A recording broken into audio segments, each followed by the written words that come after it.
Misfit Toys.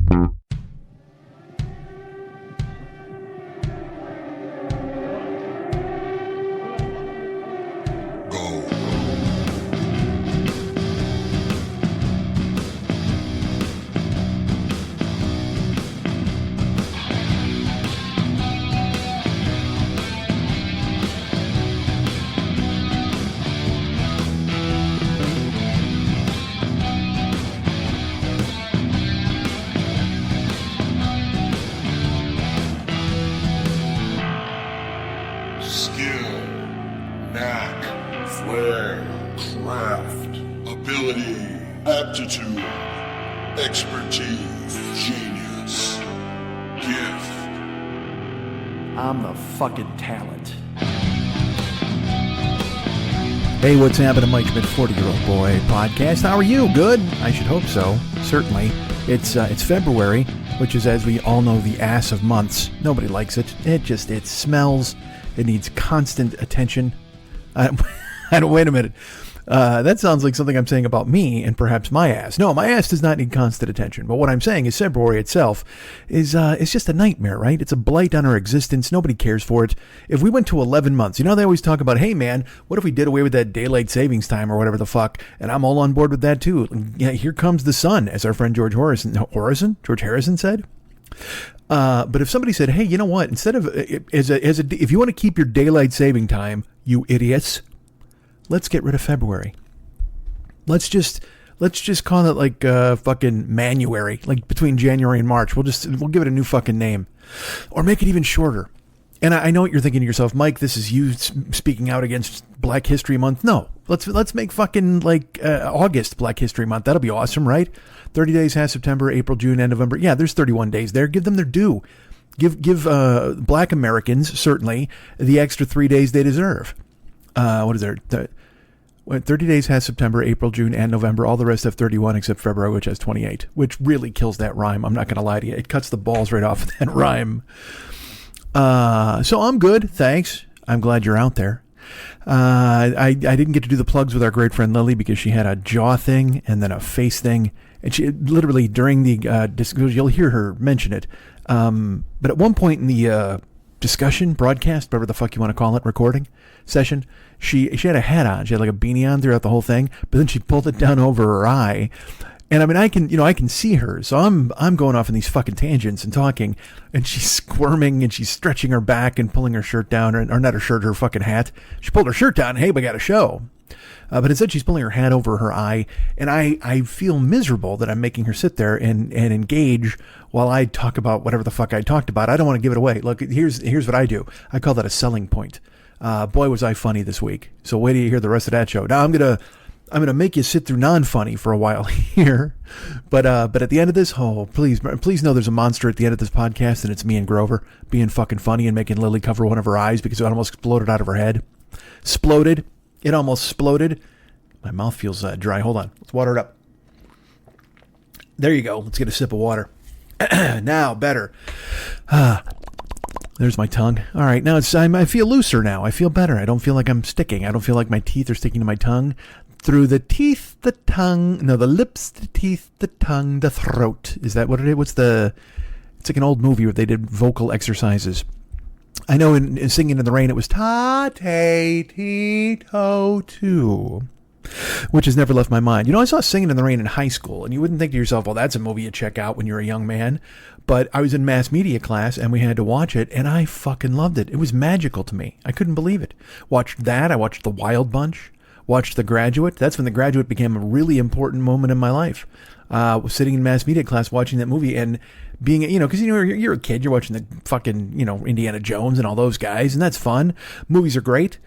But to see these classics and to love them, it showed me these movies that I didn't know The Graduate existed. I'm fucking 15 at the time, whatever. And then I see it because The Graduate is, and you know what The Graduate was at that time? 15, born the same year as me. That's how I run my life. I compare myself to that and the Super Bowl. Me and the Super Bowl and The Graduate are almost the same age. Me and The Graduate are the same age.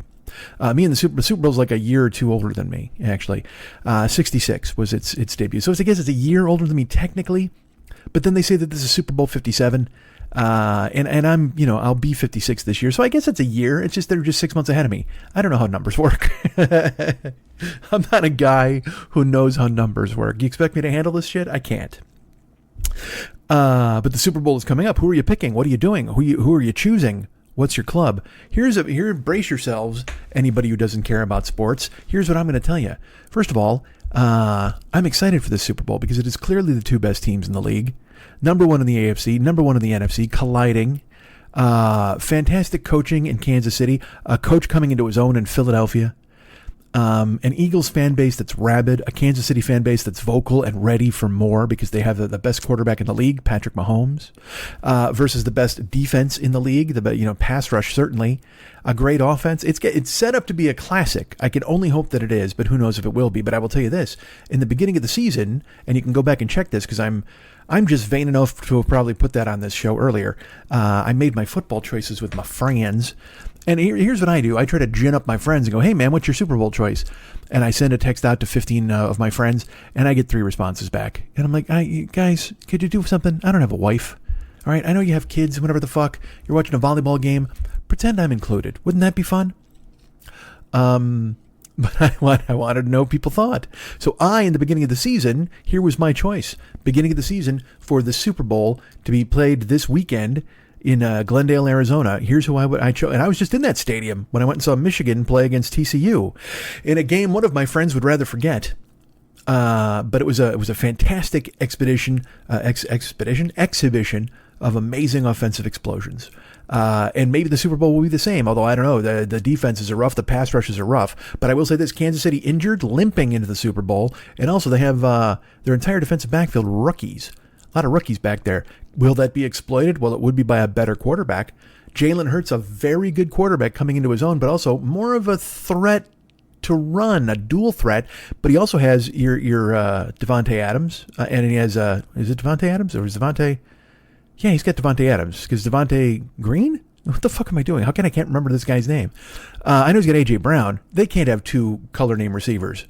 They have Reggie White, who's a former Eagle great. Perhaps they have Kevin White, who the Bears drafted a few years ago, who had, when they drafted him, he had shin splints. This is a speed receiver. The Bears drafted number 7. Guy had shin splints when they drafted him. Smart, right? That's good. You figure, well, shin splints aren't going to bother a speed receiver at all. A guy who runs a 4.3, why, he'll just shake those off, right? He doesn't make a living with his legs or anything. Kevin White. And I don't blame Kevin White. The guy's hurt. Fucking Bears shouldn't have taken him. Bears are a mess. I will say this first after a sip of water. It's funny how differently I look at sports now because, the Bears suck. The Bulls are fucking mediocre and can't get out from under. They tried, like 2 years ago, they picked up Lonzo Ball, Vucevic, they fucking DeRozan. And I'm like, here we go, Alex Caruso, let's fucking make this team work. And they had a great half a season, and then like 9 guys got hurt. And Lonzo Ball he had a debridement, a ligament debridement. I don't fucking know. All I know, he's got one of those basketball-only injuries. When someone's like, oh yeah, the tiniest bone in your body, you broke it, and you won't be able to walk for 4 years. What are those fucking mystery injuries? So Lonzo Ball had that. So he had to have like a debridement, possibly maybe as a defibrillator. Perhaps he has a knee defibrillator. Lonzo Ball was the key to what they were doing. He was the guy who was going to make the fucking machine run because he was a point guard who could kind of shoot. He wasn't really a distributor, but they would be able to work the ball through him and DeRozan, and it was going to be interesting to watch. And again, for half a season, they were fucking great. They were actually the number 1 team in the East, I think, for the first 2 months. And again, that doesn't win championships or titles. But then Lonzo Ball said, ouch, and everything went out the fucking window. What a drag. So, depressing, quite frankly. But the fans are all, because I was all on board with the moves they were making. Some people weren't. I was like, no, man, I don't want them to suck anymore, because they'd sucked for a long time. They hired a bunch of shitty coaches. They hired this bald dude who was like making them run fucking suicides. They make millions of dollars. Nobody's going to run down and backs. They hated him. Guy looked like a thumb. Boylan, look him up. Jim Boylan.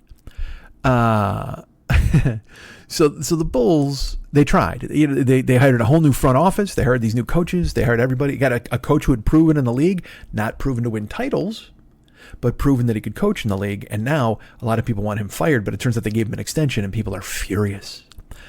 But now, so all these fans are piling on now because the Bulls kind of stink. And they're 500, and there's nothing worse. Like if you really suck, you're like, maybe we can make some draft picks. If you're really great, you're really great. But if you're in the middle, they call it the mushy middle, because you can't escape it. You need good draft picks to escape it, or you need to sign free agents. Well, free agents aren't coming to your team if you're the mushy middle, unless like I said, they signed Lonzo Ball. They got DeRozan in a trade. It's fucking beautiful. They traded for Vucevic. You got to make trades for the guys like that. But then if you don't put it together, nobody wants to come there. Nobody cares what I'm talking about right now. But still, the thing is, the Bulls are just kind of mediocre. And tomorrow's the trade deadline, or today. I guess you're getting this Thursday morning. I'm recording this Wednesday night. But so today's the trade deadline. And Vucevic is on an expiring deal. DeRozan has 2 years left. They have a guy named Zach LaVine, who in the offseason, they gave him a max contract, and then he had knee surgery. It's like, dude, could you stop? Could Chicago teams stop picking up these guys with legs made out of fucking Pringles chips? I mean, what the fuck is happening to you guys? They get Bears drafted Kevin White, and the Bulls get Lonzo Ball and Zach LaVine with the bad wheels. It's like, dude, what the fuck? Stop signing these guys. But then they gave LaVine a max contract. And it's this thing in the NBA where they're like, well, you have to prove to other players that you'll take care of your players, so you got to give him a max contract. And it's like, even if this guy didn't really earn a max contract? And then there are people like, well, you got to sign him because there's really nothing else to do. No, you could bottom the fuck out. Because there's a kid coming into the league next year, get this name, Victor Wembanyama. Go look him up. Guy's 7'6", but he runs the floor like a gazelle. He shoots threes, he blocks shots, he dunks. He's a fucking psycho. And everybody's in the tank for Wemba. They call it the tank for Wemba. But here's another thing, as we all know, about legs. I just told you, they're a fucking tricky industry. So Wembanyama's 7'6", and he's bombing threes and running all over the joint, right? But those legs are ready to collapse at any fucking second. My knee hurts, and I don't do anything but sit around. Of course, I'm 8 million years old, but still, when you're that big, just walking around, carrying that carriage around is just that's damage enough. There's danger in every step. Every step you take when you're 7'6" is fraught with peril. So Victor Wembanyama, though the finish line for a lot of guys, the teams everybody tanking for, because look, we learned this lesson last year. Last year, there was a guy coming out of Gonzaga named Chet Holmgren.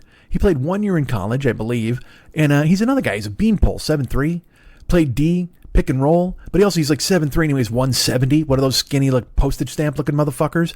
And everybody was like, can he take the wear and tear of the league? Well, then he gets drafted, and his first exhibition game, it's a preseason game, he fucking goes off. He's fucking amazing. He's so good. And then, like 2 games later, he steps on somebody's foot, and he's out for the entire year because he broke 2 bones in his foot. Because again, basketball, man, the pounding you put on your legs and your feet is ridiculous. So when you're 7'3", just walking to the store puts fucking pounding on your feet. You know what I mean? So this fucking dude steps on somebody's foot, breaks like 2 bones in his foot, and he's gone forever. So now everybody's like, that was Chet Holmgren, who everybody was like, he's kind of slight. I don't know if he can last in the league. And then he breaks his foot, and everybody's like, haha, see, we told you he was too slight to last in the league. And now this year, the new Chet Holmgren is Victor Wembanyama. Everybody's just rubbing their hands. Oh, this is the guy. I can't wait till Wembanyama shows up. Well, yes, unfortunately, he's the tallest oak tree in the forest, and everybody in the fucking league has got an axe. It's going to be terrible. I want her to be fucking amazing.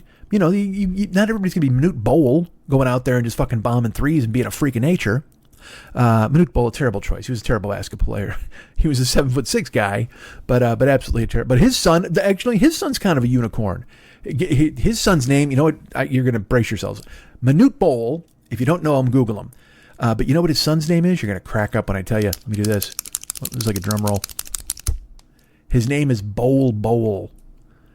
And look, I don't know how names work in Senegal. Maybe that's a tribute to his dad. I don't know.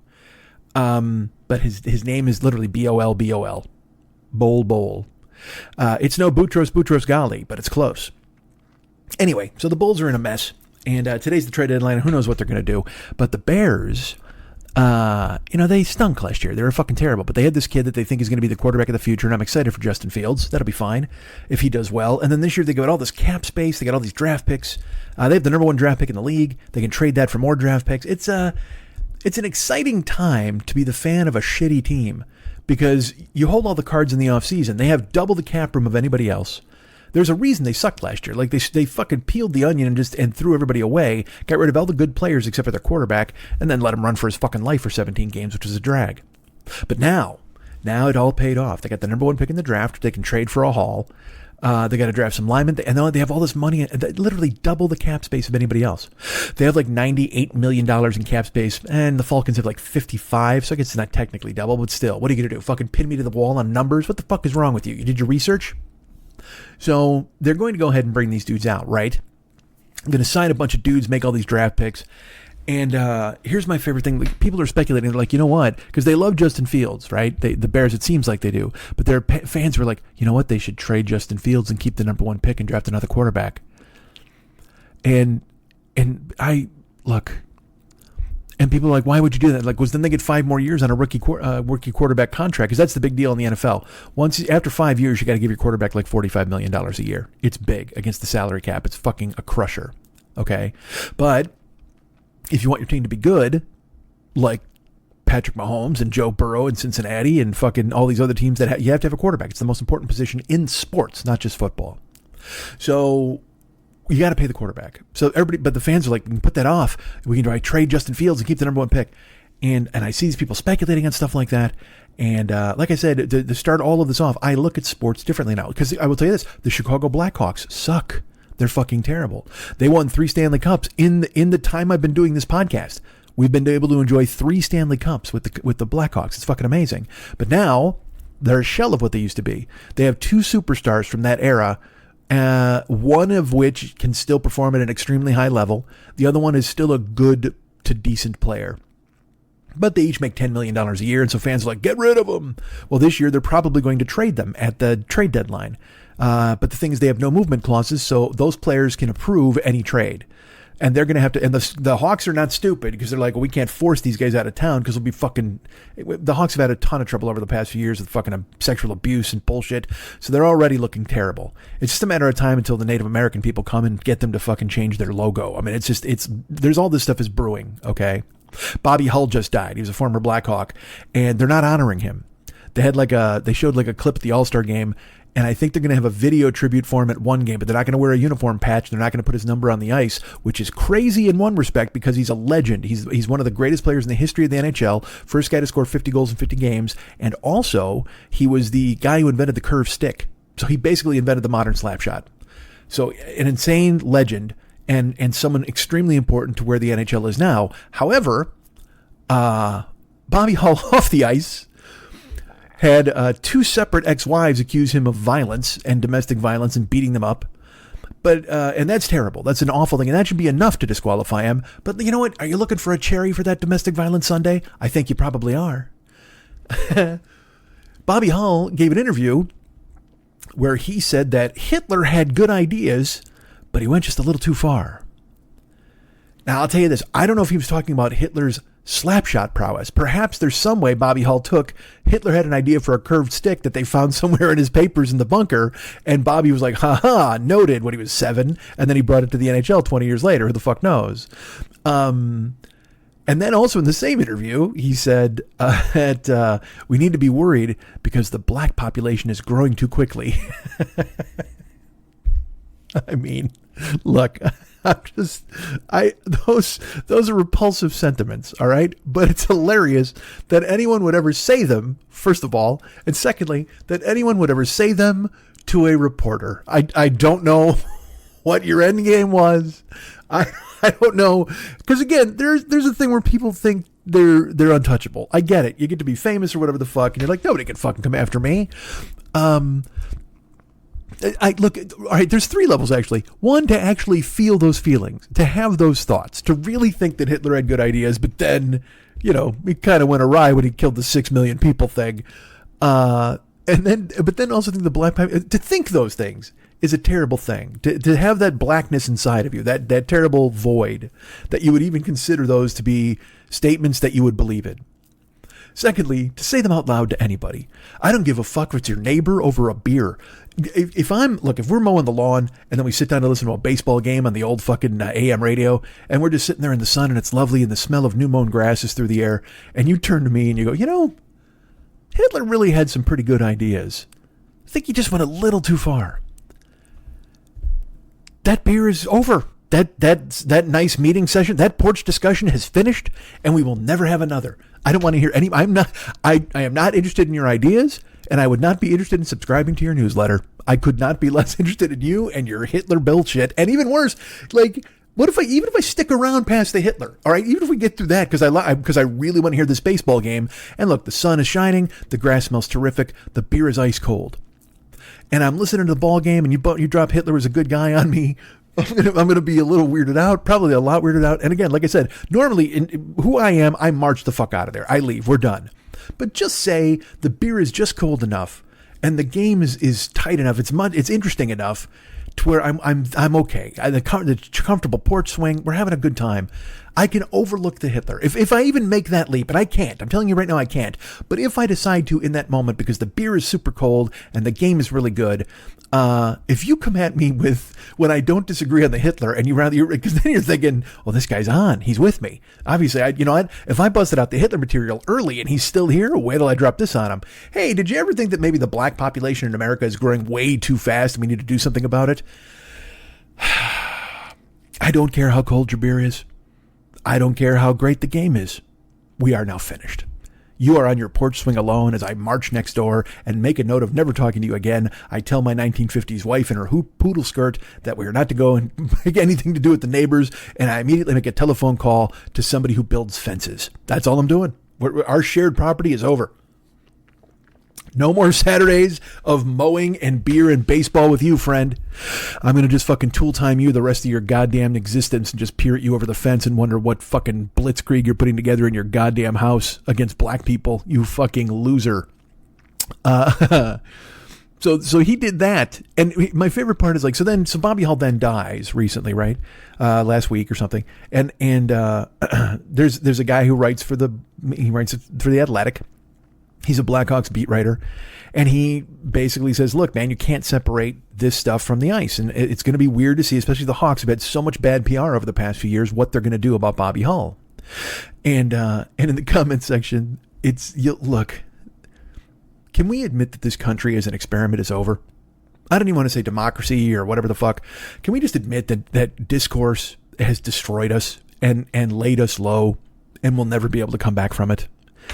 Because I've said before, if you're willing to defend child molestation, which was the case in a pitcher for the Kansas City Royals a couple years ago, if you're gonna swoop in on a take where, like, literally this dude is like, Hitler had some good ideas, and also, by the way, I think the black people population is growing crazy, and those are rough things to say. But also, I'm gonna go involve myself. You know what I'm gonna do? I'm gonna go I'm gonna go to marriage school, and I'm gonna major in wife punching for the next 10 years.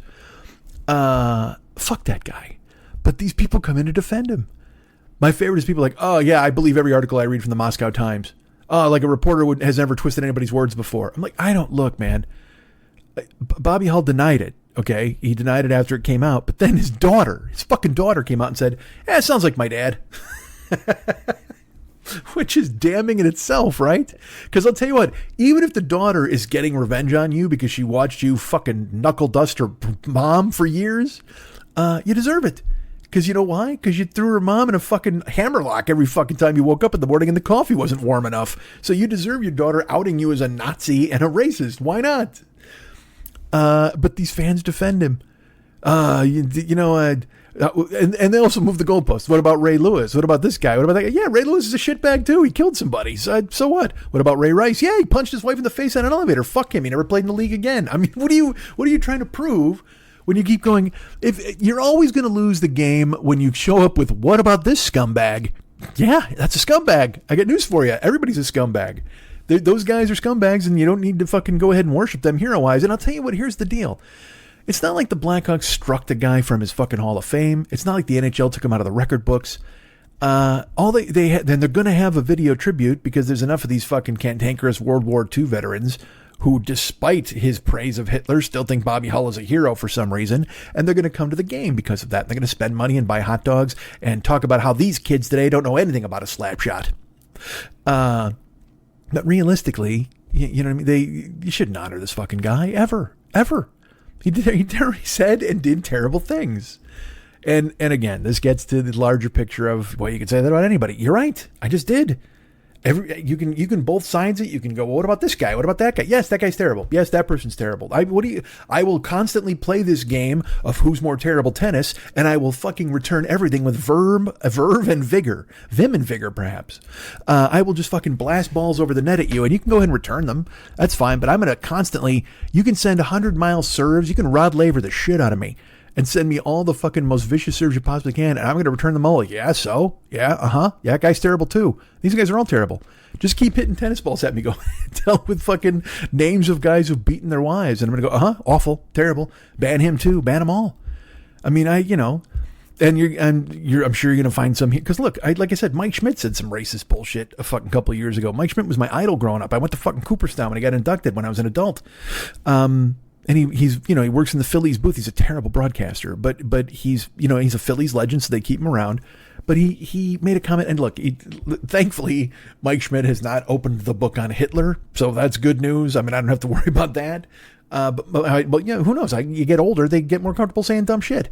But he said something in the booth about, they were talking about a guy named Odubel Herrera, who, by the way, scumbag. They found Odubel Herrera. His girlfriend called them from a fucking Atlantic City hotel, called the cops, and she was all beaten up and bloody. And this is at the time, Odubel Herrera, starting center fielder for the Philadelphia Phillies. And so his girlfriend is all beaten up, and she calls the police, and they come. And look, it's a terrible story. Domestic violence is always horrifying. I lived it, quite frankly. I observed it. I was a part of it. I saw it happen. So it's an awful, awful thing. But then you're reading the story, and Odubel Herrera is like 26, I think, at the time. His girlfriend is 18. Might be 19. It doesn't matter. It doesn't fucking care. She's a teen. All I remember was she was a teen. She wasn't even 20.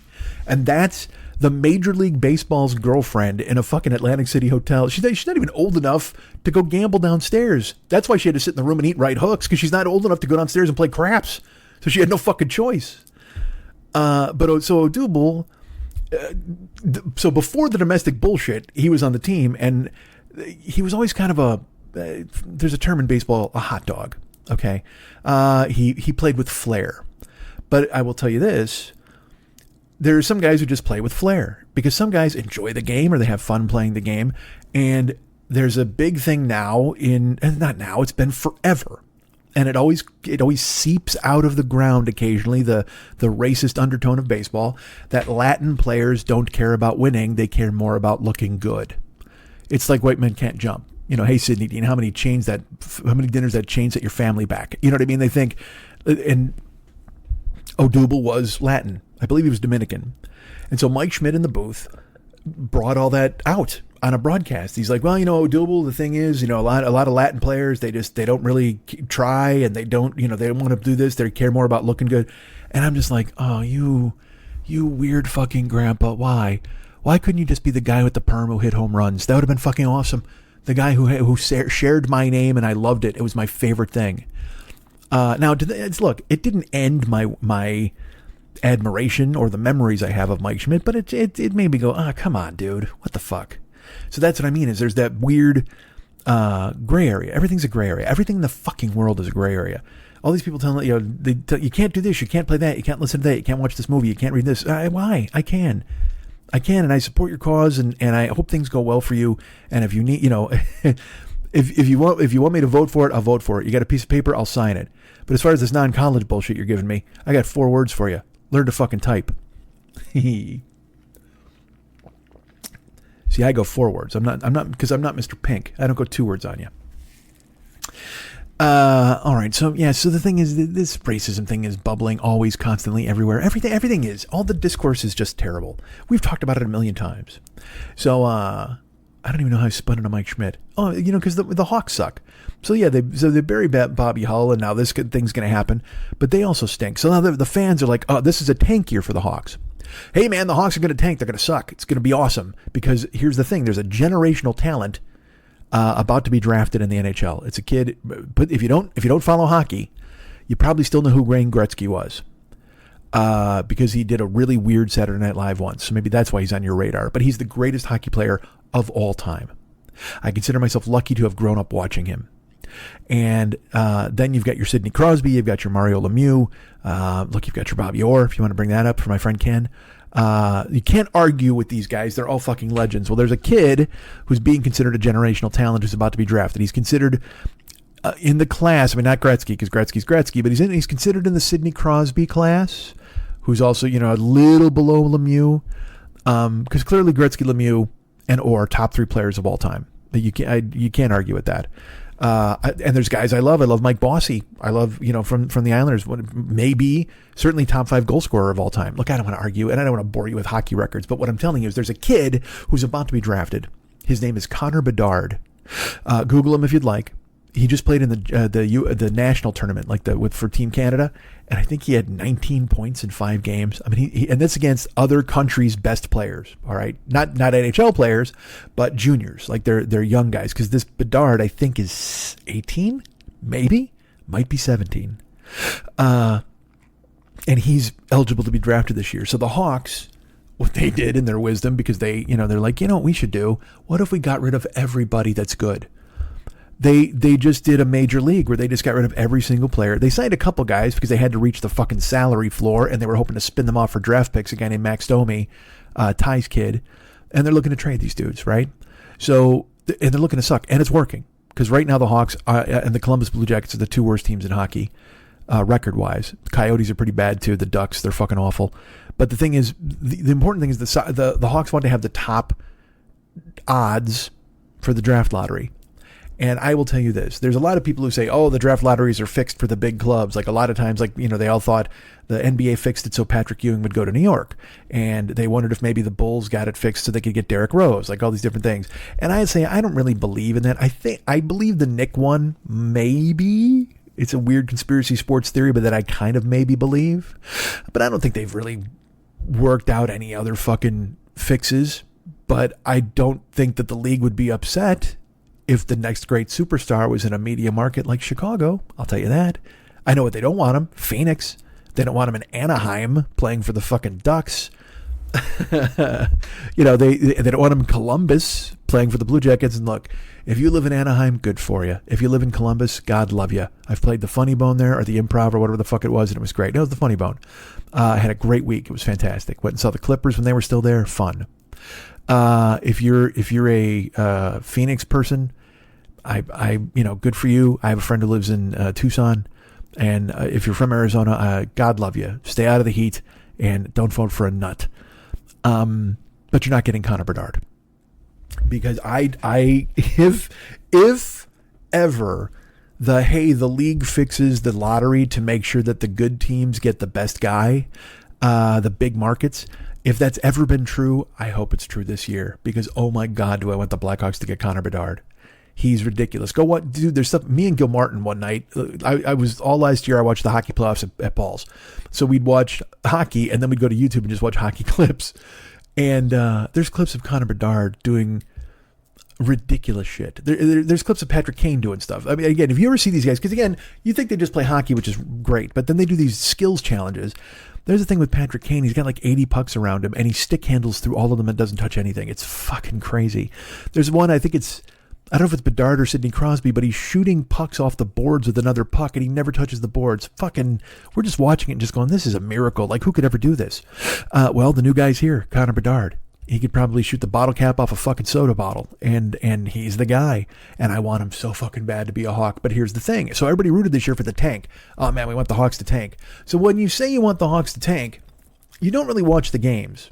You kind of disassociate yourself from the team, and you check the box scores and you follow along, but you can't get invested because you're not rooting for them to win. Does that make sense to you?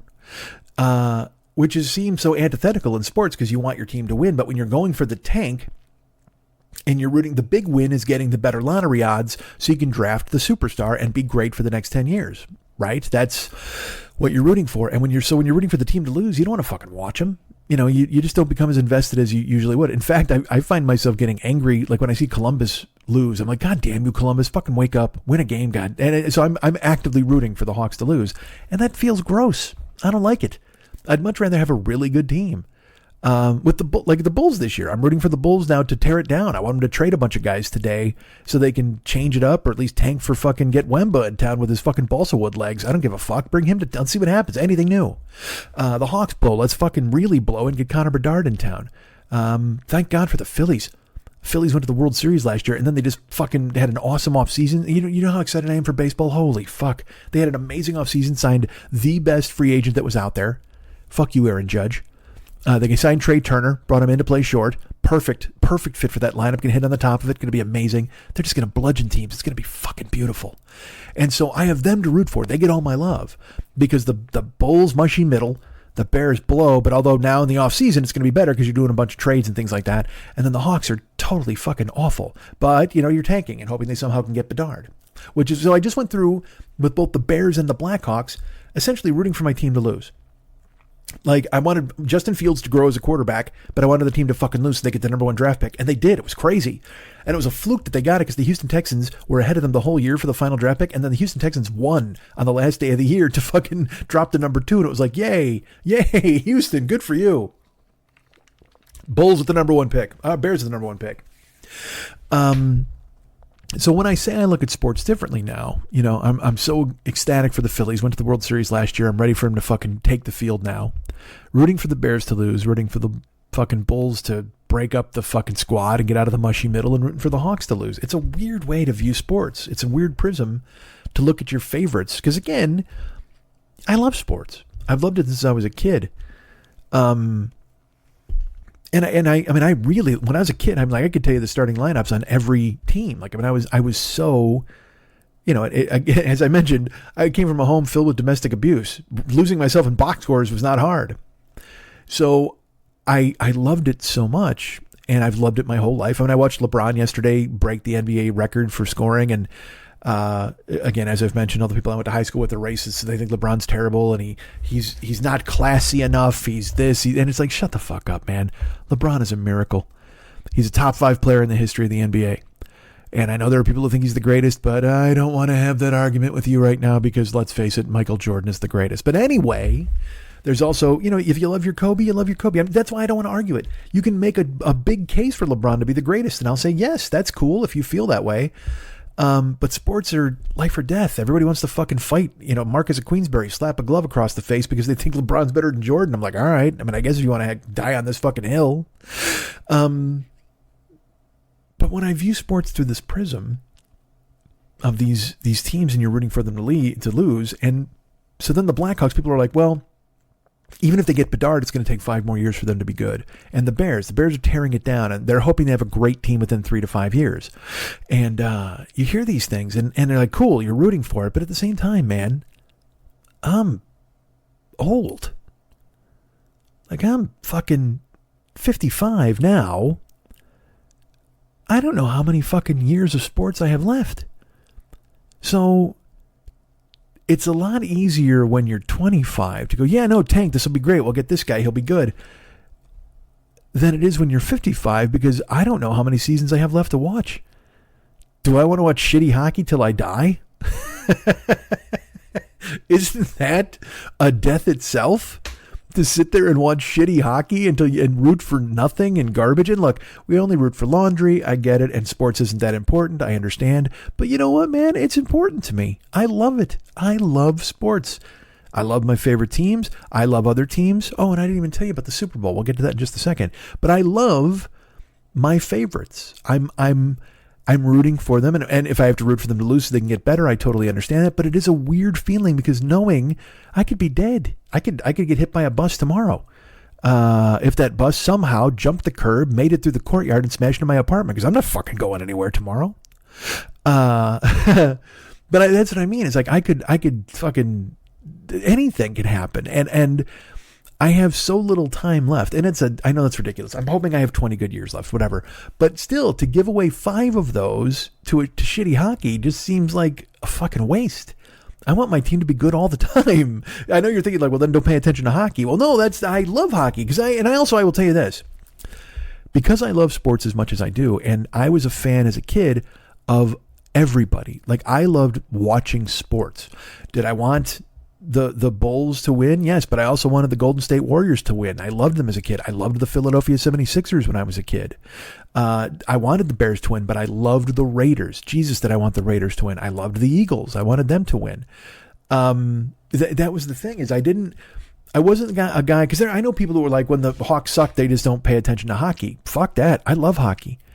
I love the fact that the Islanders just picked up Bo Horvat. That's fucking beautiful, because I loved the Islanders as a kid. I love to watch Connor McDavid and the Edmonton Oilers and Draisaitl and just fucking amazing hockey. And last year we watched Colorado and be super fast and Cale Makar, and just I love the Stars. I love the game. I love to lose myself in it. I watched the game last night with LeBron. Okay. LeBron broke the all-time scoring record. Kareem Abdul-Jabbar sitting there like he's in a dentist's chair. I don't know why they put him through that torture. He's got to watch LeBron break his record, which, you know, good for him for showing up, and he's a classy dude. But I mean, don't fucking do that to the guy. What the fuck? But watching the Lakers, and I also enjoy not liking the Lakers. My whole life, I've never liked the Lakers. I just can't root for them. They're not my thing. From Chicago, we hated Boston, we hated LA because they were so good all the time. When I was a kid, we hated USC because you were supposed to root for Notre Dame. I never rooted for Notre Dame. I liked USC. I liked their uniforms. I mean, they were great. What do you care? You don't care about any of this nonsense. But I love watching. So I watched the LeBron game. I wanted to see LeBron break the record, and he did. But what I really got to see was an incredibly fun Oklahoma City Thunder team that I had been following along just in stories and seeing their progress. And they've been making a ton of trades in the past few years because they bottomed out. They were terrible. They had a big three. They had James Harden, Kevin Durant, and Russell Westbrook. And they looked like they were going to do some real fucking damage. And then they lost a game 7 to the Warriors. And then Durant left and went to the Warriors. And that was it. They bottomed the fuck out. So then they've been kind of scrambling since then. They wound up having to trade Harden and all this to the Rockets, whatever. So then I got to watch them the other day and to see who they've put together. They got a guy named Shai Gilgeous-Alexander, might be Shea, and then but I was taken by, they have a guy named Mike Muscala who was terrible with the fucking Lakers, but then he goes there and he was bombing away last night for fucking Oklahoma City. But even better, dude, I discovered like a new fucking basketball boyfriend. Because I have a new football boyfriend. His name's Joe Burrow. He's the quarterback from the Cincinnati Bengals, and I love him. I keep sending my brothers memes of him or GIFs of him, like dancing with a cigar in his mouth, and they're just like, "What is wrong with you?" And I'm like, "This is my new boyfriend, my new football boyfriend, Joe Burrow." Plus, he's unbelievably beautiful, just a dashing figure. And my brother's like, "He looks like Macaulay Culkin." I'm like, "You shut your mouth." But now my new basketball boyfriend, perhaps, we're just seeing each other for now, because I just discovered him yesterday. We're in the early exploratory phase of our relationship. But there's a kid in Oklahoma City named Josh Giddey, and he was all over the place last night and just doing fucking cool, amazing, not like, super dunks or whatever, but he'd be hustling and bombing threes and stealing passes and going to the fucking rim and finishing with both hands. And it was, and so I'm like, who the fuck is this dude? Like, I knew the name because, again, I just pay attention sometimes to passing stories but it's just a fleeting note where I go, I heard the name. So I look him, I Google him last night. This kid's 20. He's 20 fucking years old. He's from Australia. He was the number 6 pick in the draft like last year. And he looks like he belongs. Like, I mean, he just looks so fucking confident. And then it gets into that. Like I told you, that's another thing I love from sports. Because I loved playing sports. I couldn't skate, but I played ice hockey. I would just run around and tackle guys. It was fun. But I played floor hockey. It was totally great. I'd play basketball. I stunk at it, but we'd play on a 9-foot rim and I'd dunk. It was totally fun. I loved baseball. Some of my greatest athletic achievements are home runs over the fence. The first time you ever hit a home run over the fence, it is a miracle. You feel like a fucking man. It's so great. I hit a home run. I hit a grand slam and a 3-run homer in one game at Brookview School. And then we played at the high school field where the fucking fence was 365. I hit 3 homers in a game. Dudes, I could launch. They started a fight once with me and Pardo on fucking Never Not Funny because I said that I could hit a home run in Wrigley Field. If you gave me like 50 swings, I could hit a home run at Wrigley Field. He's like, no, you couldn't. And I go, I could. And he got mad. He's like, no, you could not. And I go, dude, when I was a kid, and granted, it was aluminum bat, okay? But I would put a charge in the fucking ball. I mean, I could swing. I'm a big guy. You know what I mean? You can hit. If you get a hold of one, you can fucking jack it. And I would go to the cage and stuff, and, I can rope in the cage a little bit, but I mean, granted, it's not fucking high speed, and I'm no athlete. I'm not saying I could hit a major league pitcher and take him deep. I'm saying if some guy threw me meatballs, and I'll tell you, I think the caveat was I had to have an aluminum bat. And he's like, you couldn't even do it then. And I go, fuck that, dude. With an aluminum bat, I would absolutely hit one out in Wrigley. He's like, you couldn't. And I'm like, bullshit, dude. And we wound up going back and forth on that. And I still maintain to this day, now look, you got to give me some time to get in shape. But if I had an aluminum bat, I could hit a home run in Wrigley Field. I'm telling you, I could. You know where else I get a home run? Fucking Houston. I've been to games at Minute Maid Park. It's a fucking bandbox. I mean, I could crush in fucking Houston. Now, look, am I taking fucking, Nolan Ryan's kid or whoever the fuck deep in Houston? No, I'm not. But if you get some 75-year-old fucking janky pitching coach and he's just lobbing meatballs up to me, I am crushing one. I might hit the train bucket tracks in Houston, goddammit. Who wants a piece? So I am fascinated by athletic achievement. I love to watch it happen. And guys that are so good at it. When you watch a guy like Pedro Martinez pitch or Manny Ramirez hit or somebody else with a Z in their name do anything good, you're just watching it and going, man, this is incredible. I love to observe brilliance. And that's why I can't hate on LeBron. Do I think he's a fucking baby sometimes? He do a bunch of weird shit? Yeah, kinda. But also I can't ever I can't refuse to acknowledge the importance he's had on the game. And look, I'll tell you this. You can say whatever you want about him having a team, building a team in Miami, a super team, whatever the fuck. Everybody does that. They're always like, oh, LeBron had to build a super team with Dwayne Wade and fucking Chris Bosh. Well, you know what? Jordan made sure they brought Rodman in for his last fucking run. And Rodman was a psycho, but he was also the best rebounder in the history of the NBA that was under 7 foot. He's a fucking savant. And then, Kobe, I heard that shit here all the time. Kobe, oh my God, fucking Kobe's so much better than LeBron. Well, Kobe had Shaq riding shotgun with him for 3 titles. And that was fucking beautiful. It was a great team up right there because, you know what? The Lakers signed Shaq as a free agent. They had Kobe, so it was kind of organic. But Kobe didn't win his last 2 rings until they went and traded for fucking Pau Gasol and got him for fucking free because of a dumb trade by Kevin McHale. And then Kobe was able to do that. You know what I mean? So don't come at me and go, oh, LeBron did this, LeBron did that. Dude, every superstar has done everything they can to make their path a little bit easier. Is Jordan a fucking psycho? Yes. But also, like I said, that he had Horace and Scotty with him the first fucking 3 years, and then he wound up having Rodman for the second three-peat. You can't argue with the fact that Rodman was, once they brought him in, and Ron Harper. Go look at Ron Harper's stats. Ron Harper was he subjugated himself so he could play with Jordan because he could have put up 24 a night if he wanted to, and that dude's out there, playing off guard. Watching Jordan do whatever while he's just waiting to get a kick out. These guys, it's you subjugate yourself to the alpha. And Ron Harper wanted rings and he showed up and he played his fucking game. But what he wanted to take over, he could. And then Kukoc, they brought in Kukoc from fucking Europe. Don't tell me that LeBron was a guy who built a fucking club. Everybody had their move where they built a fucking club. You have to acknowledge and respect the achievement. And I will say this about LeBron too. Just playing in the NBA is a miracle, as we know, to get there. All right.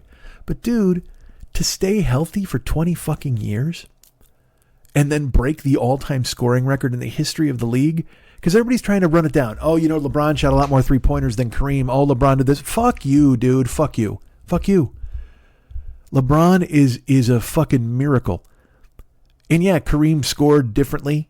Kareem was also a miracle. These guys are playing on a level that we will never see. That's one of my favorite quotes from a movie. We are playing on a level that most will never see. And LeBron can look at Kareem and say that. He can look at Jordan and say that. He is in the pantheon. You can't argue it. You can't. So in addition to playing at an unbelievable level and winning titles and scoring titles and becoming the all-time greatest scorer and just being a billionaire on top of everything else, this is a dude who played 20 years and stayed healthy the whole time. Do you know how fucking miraculous that has to be? I just told you about fucking 3 tall dudes who tripped on a mushroom and they're out fucking a year. It's so easy. Jordan missed a year. He broke a foot. We were all fucking devastated when it happened because we're like, oh no, is he going to be that guy? And then instead he turned into a fucking monster, which is awesome. So to see people denigrate players and their achievements, it's like, dude, go have another bowl of fucking stew, you fucking nobody. These guys are doing things that you could never dream of. You watch on your television and you pay for a ticket and you're mad because they didn't do. Fuck off, man. Crazy. I just will never understand people getting mad at athletes or being furious. And look, in my youth, I probably was that guy, getting upset or pissed or, oh, how could you not see him? He's wide open. Well, because the game moves in so much faster than you would ever imagine. If you've ever been to ice level for the fucking NHL, holy shit. It's like watching 400 car accidents in addition to high speed fucking skating. NFL too. I sat close to the field. You can hear the pads popping from fucking 50 yards away. Guys just turning their brains into applesauce every fucking weekend for your enjoyment, and you're ripping them. God damn it, enjoy what you're watching. Get off your high fucking horse. And also recognize that it's finite. You're right now, you're as old as you've ever been. And when you see these people achieving these unbelievable milestones, you should go ahead and be happy you were able to witness it in your lifetime. There's always that meme that runs around. Whenever you're sad, please remember that you were able to share this planet with David Bowie. Hey, if you're ever down and you're thinking to yourself things aren't great, please remember that you were alive at the same time as Edward Van Halen. You know what I mean? Those kind of silly things. Well, I feel that way about athletes and sports. I love it so much. And is it corporate? Yes. Is there too much money? Probably. But I don't care. What am I going to pay to see plumbers? I don't give a fuck. And look, if you're a plumber, don't fucking write me. Well, I'll tell you this. If you check plumbers are the salty. Yes, you're great guys. Go fix my toilet. I love it. Good for you. You're elbow deep in shit and you can get a commensurate wage. Good for you. That's fucking awesome. Do whatever you got to do to pay and support your family. I'm very happy for it. I'm not angry at you. But as a plumber, you can't sit here and shake a wrench at the television when somebody strikes out because you would have done it better. Why am I scolding plumbers? I like plumbers. I got no problem with plumbers. I don't know if I've never heard from a plumber listener. I've heard from a plum listener, but then it rotted. Sad. The bottom line of all of this, the reason I brought it up was the Super Bowl, and it's this weekend. In the beginning of the season, I wrote my friends a text and I said, "Who do you think? What's going to happen?" And here was my football selection. Here was my Super Bowl pick. I picked the Los Angeles Chargers, who quite frankly should still be the San Diego Chargers, to come out of the AFC. And who did I choose for them to play against? And who did I choose to be the ultimate winner of the Super Bowl before the season even started? Your Philadelphia Eagles. That's right. God damn it. I think it's on Twitch too, documented somewhere. I got everybody's choices. And I said Eagles, Chargers, Eagles to win. Best offensive line and best defensive line in football. That's a really good place to start from. Two amazing weapons at wide receiver. Dallas Goedert at fucking tight end, probably your top 8 tight end in the league. Jalen Hurts, all he had to do was be competent and run the office, and he was better than that. Run the offense, not the office. He had to run the front office. And he was better than that. He was more than competent. He's going to be the MVP. They went and picked up 2 different cornerbacks. They picked up defenders. They made every right move. Howie Roseman is a fucking amazing GM, and the Eagles should do everything they can to pay that guy, make him like the president of football operations, and just give him all the money he wants. Guys like that should just be fucking retained and given all the cash. What happens is when an owner's like Jerry Jones in Dallas, if you're a fucking Dallas fan right now, you have to be miserable because you're like, the Eagles have this brilliant front office that constantly turns over the talent. They won in 2017. I think they've only got like 10 guys on the team from 2017. 6 years later, they're back in with an entirely different group of people, but Howie Roseman's still the architect. You can't handle it. Can't handle the Eagles title. In the beginning of the season, I saw it coming. Now, did I also think Justin Herbert and his haircut were going to be good for the Chargers? I did. When they got into the playoffs, I was excited, and then the Jags beat them, and I'm like, oh, come on, my dream was alive. And did I underestimate Mahomes? I don't think I underestimated him. I think I fell into that trap of picking against the great guy because you want something different to happen. And here's the deal. I'm not sick of the Chiefs yet. Like, I got sick of the Patriots and Brady, where you're just like, enough. Jesus fucking Christ, I can't. And announcers do a lot to try to make you sick of Mahomes because they jerk off all over him all the time. Tony Romo, Collinsworth, those dudes, they talk about him like he's from space. And that's because sometimes he does stuff that's from space. You can't argue with it, but at the same time, you kind of go, yeah, well, he's great. We get it. Please stop blowing him for just a second. But, I mean, the guy does amazing things, like I just said about LeBron. He scored, this dude is 38 years old, and he came out against Oklahoma City, and he scored 20 in the first. He needed 36 to break the record. He scored 20 in the first, just to make sure you knew he was going to do it. But I will tell you this, the difference between LeBron James and Michael Jordan would have never lost that game. He would have got the record, and then he would have made sure they won, because that's the thing. LeBron lost that game, and that's a whole other discussion, and I don't want to deal with it, but it's just another notch in the feathered cap that is Michael Jordan. The greatest of all time, the greatest I've ever seen, the greatest athlete. I mean, we're going to get into Muhammad Ali and all that kind of stuff, but I'm saying the greatest I've ever watched perform in his individual sport, Michael Jordan. And that's saying something, because I grew up watching Walter Payton forever. And I've lived through an era with amazing athletes and running backs and fucking, all these brilliantly. Jerry Rice probably has the best football player I've ever seen. He's right there with Peyton. Nobody cares. Shut up. So anyway, I picked the Eagles. That's the whole point of this entire discussion, is I picked the goddamn Eagles. So there you go. So this weekend, I would lay the wood on the goddamn Philadelphia Eagles taking the Chiefs to school. I don't think it's going to be a rout. I think it'll be close to the third. First half's going to be super close. Kansas City may even lead at the half. But then, because here's the thing, Philadelphia comes at you with a four-headed backfield. They got Kenneth Gainwell, Boston Scott, Miles Sanders, and then Hurts. Jalen Hurts, the quarterback, is also running as well. They're going to run for 200 yards on Sunday. They're just going to punch the Chiefs in the face. And in the beginning, in the first half, it might just be kind of like, Kansas City might look like they're better, and the Eagles may stall a little bit, but they're going to wear them down. And in the third quarter, they're just going to just start pounding the shit out of them, and then they're going to hit deep shots to AJ Brown. It's going to be beautiful to watch. And Mahomes will keep it close. I will say this: the drag here is that the Chiefs aren't healthy.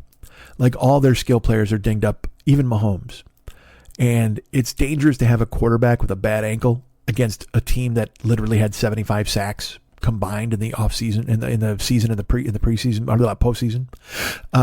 It's the most sacks since the '85 Bears.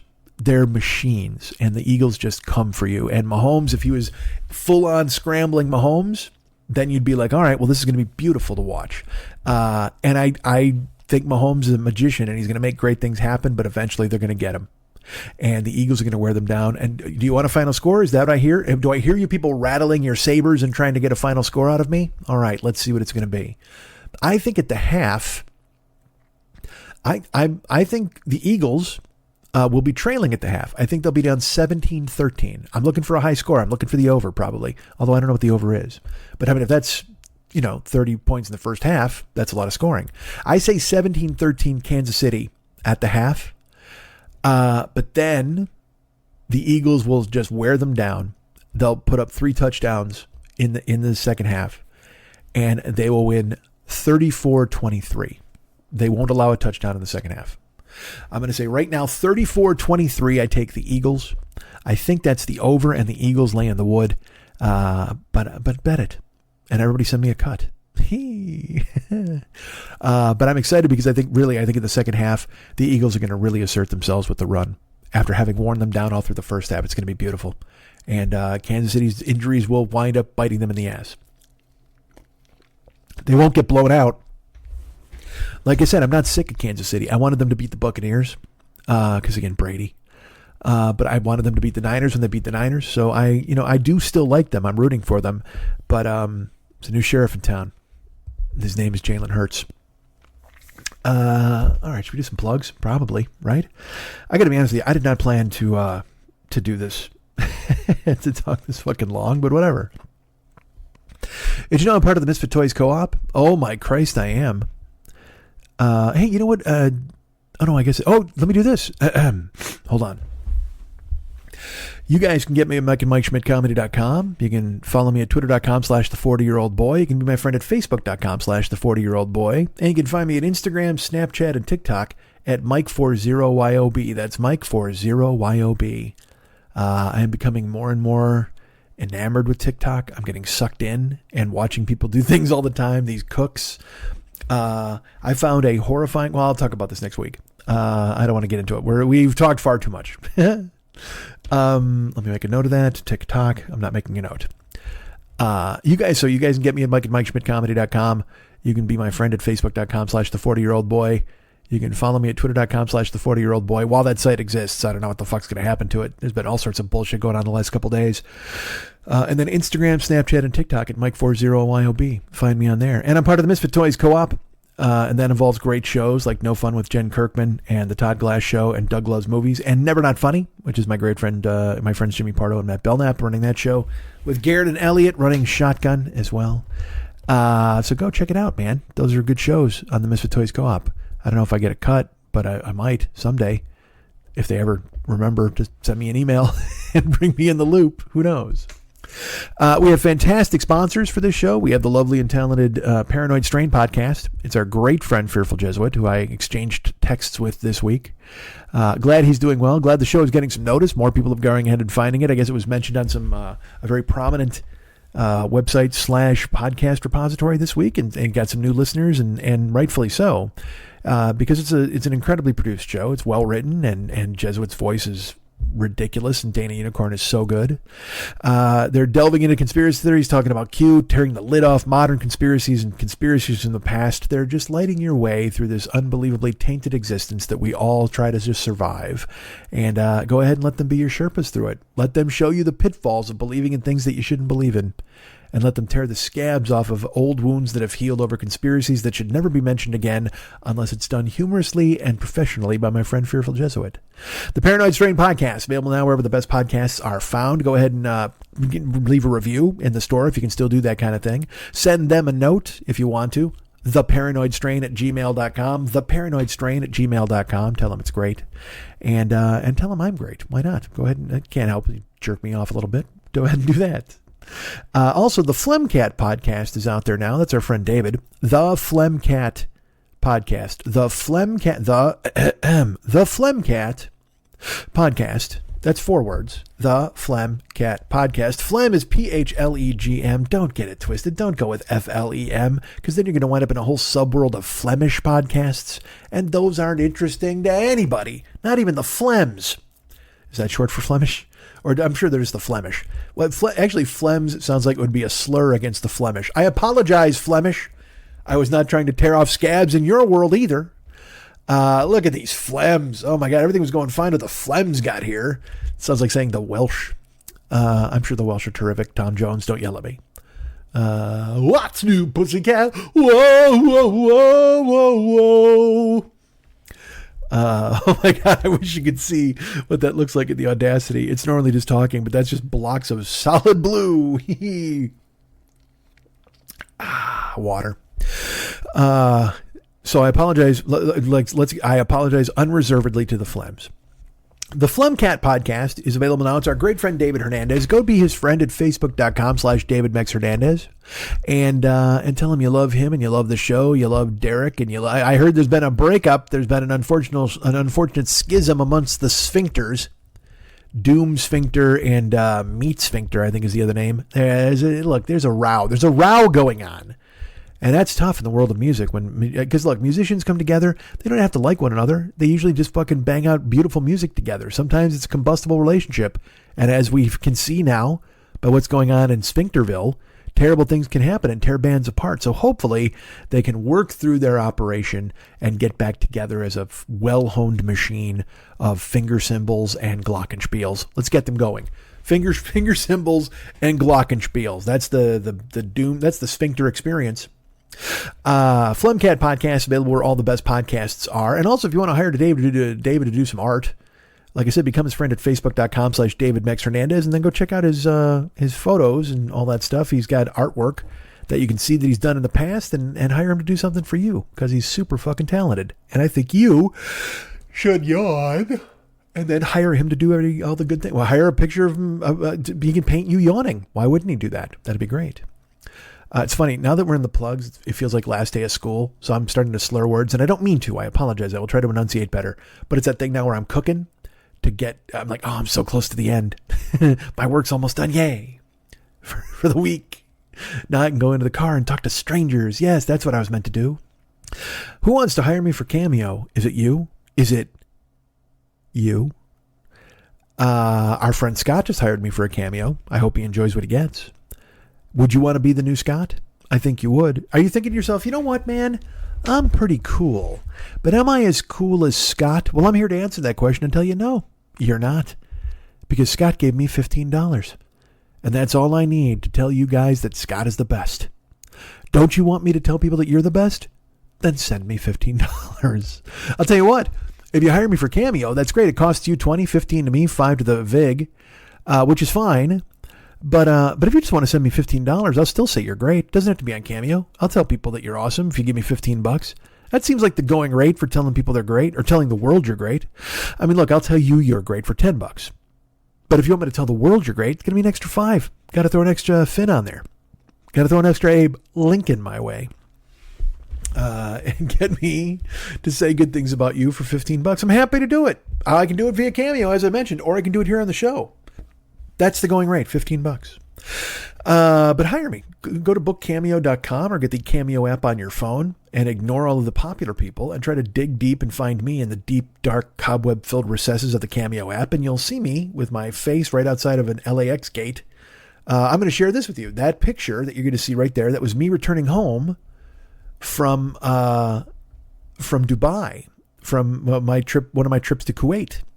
That's the trip I took to Kuwait in 2016. And that is actually the January trip. No, that's the first trip, the summer trip in 2015, I believe. Right? I went twice. Stayed for 2 weeks both times, had a fucking amazing times. Well, once I went in January because that was their holiday. That was sweet. That is not a January photo. I believe that that's the July photo. That's me coming back from Kuwait. And that was a weird day. I don't need to get into it, but trust me, it was weird. It was awesome for a while, and then it just wasn't as awesome as it should have been. All right. So book me on Cameo. You'll see me there, and I'll say good things about you and your friends. I can also say bad things about you and your friends, but not your wives. We covered it last week. But hire me, right? Wouldn't you do that? You should. I have a Patreon as well, patreon.com/Mike40YOB. That's patreon.com/Mike40YOB. And it's there for you to join and go ahead and support me in this show, in my endeavors and trying to stay alive and keep a roof over my head. You're nice to think of me. I appreciate every penny I get. You're so cool to reach out and do those sorts of things. It makes me very happy that you would even be part of the Patreon. So I think you should be. Patreon.com/Mike40YOB. But again, if you just want to send me that chunky $15 to say that you're great, or apologies, to tell everybody you're great, you can do that if you want via PayPal. You can just go to MikeSchmidtComedy.com. In the upper right-hand corner, there's a little donate horn boy. Click on that, and then you can send me whatever amount you want. I'll tell you what. If you send me, hold on, yawning, $120, I'll tell people you're great 8 times. Don't you want that? Wouldn't you rather I did that? God, I can't wait to tell people how great you are. Send me $15. All right, that's Cameo, that's Patreon, that's PayPal. Did you know that I have channels? I do. Let me do this. Bing, bing, bing, bing, bing, bing, bing, bing, bing, bing, bing, bing, bing, bing, bing. I have twitch.tv and youtube.com. Let's talk about YouTube first. youtube.com/the40year-old-boy. That's a channel with a whole bunch of, it's the archives of this podcast, certainly. And then a whole bunch of other, well, not a whole bunch, but there's clips of me, some clips from Twitch that I should actually put more up. And all sorts of stuff. All sorts of great stuff. Old stand-up. God, don't you want to see old stand-up? I have a gig coming up Monday here in L.A. My brother is doing a show. He's put together he called it Working Comics Working Out. And it's he's got a ton of pros, like guys that he knows from the ships and clubs. And they're all going to go in and try to do new material. And I was like, hey, I'd love to do that. And he's like, of course you're in. So I'm in. So that's this Monday. If you're in L.A., go to Lenny's Facebook page and because I got to be honest, I don't even know the venue. But I'm going to be there on Monday trying to be as funny as I possibly can. And hopefully not embarrassing myself amidst pros who are working out material that will eventually find its way into their jobs, which is comedy. Wouldn't it be great to have comedy your job? God, I'd love it. Meanwhile, here's me starting the car. Vroom. Hi, stranger. Who wants a lift? Oh, don't mind the vomit. That's from the last guy. Oh, no, it's yours? You put the vomit in here? Thanks. So if you go to youtube.com/the40year-old-boy, look for amazing things, but then go over to my channel and find what I got. Twitch.tv/the40year-old-boy. I'm streaming of me and you, streaming you into my life. I stream all the time. Sometimes, well, although it's hit or miss now with the car thing happening, but I'm done with God of War Ragnarok. There's 4 fights left to win against Berserkers and the Valkyrie Queen and the Berserker King. And that's it. Well, actually, I think there's only one. No, there's 2. Yeah, there's 4 fights left. And then after that, I get a platinum trophy. But the thing is, I'm not going to do it online. I can't be playing that game because people will just be like, this is boring watching you get your ass beat by the Berserkers, because I've been getting my ass beat by the Berserkers quite a bit. Because the last Berserker fight, there's two of them. There's one where I got to fight 3 people, 2 sisters and a mean guy. And then the other one I got to fight 2 dudes who are 8s. They're 8 power. And I'm only a 9, but it's only me, and it's against 2 8s. And they keep hitting me and they won't stop. They're so mean. And this happened true. This truly happened in a Berserker fight. One of them hit me, and then one of them pinned me on the ground, and he drank chocolate milk, and he dangled the spit above my face. It was terrible. It was torturous, and I did not enjoy it. So twitch.tv/the40year-old boy. I don't know what game is next. I might play an Assassin's Creed game. I might play some weird Jackbox games where people get to play along. I got to admit, those lost their shine for me, but I know the people love them. And God, you know me, I'm a people pleaser from way back. I've always believed this, and it's me and the Kinks. Give the people what they want. So perhaps there will be some Jackbox mixed in. Who knows, man? Sometimes it feels like the Twitch channel was an experiment that's gone by the wayside, but then people show up and they love it. And I'm like, all right, that's cool. So twitch.tv/the40year-old boy. Go follow and subscribe if you would. That would let me think that I should be doing it. Well, you don't have to do that, though. If you come up, though, say hi. If you pop up in the old chat, say, hey, it's me from the show. And I'll go, it's you. What? And then I'll tell people how great you are. And then you, good friend, owe me $15. Twitch.tv/the40year-old boy, youtube.com/the40year-old boy. Those are there. Find me everywhere. Go ahead and reach me at places. I'm glad you were here for this. Wasn't it great? The two of us together, finally. Together again, naturally. Or no, it's alone again, naturally. Together again, as always. I got to tell you this about this upcoming show. I'm fucking hysterical. I thought I was really funny this week. I don't know if that's a good thing to tell you or not, but sometimes I'm always like, oh, whatever is coming up. Listen for Lily. No, fuck that. Listen for me this week. I'm fucking awesome. And all right, man, back next week, February. Hey, and Valentine's Day is coming up, right? Next week. I'll miss it. So the next show won't be until after Valentine's Day. But please know this. I choose all of you. And I can only hope that you were here so I could put a Valentine on your desk and a candy heart. I don't want those chalky ones. The be mine. How about if you be mine? Just be mine. I don't want to give you a chalky heart.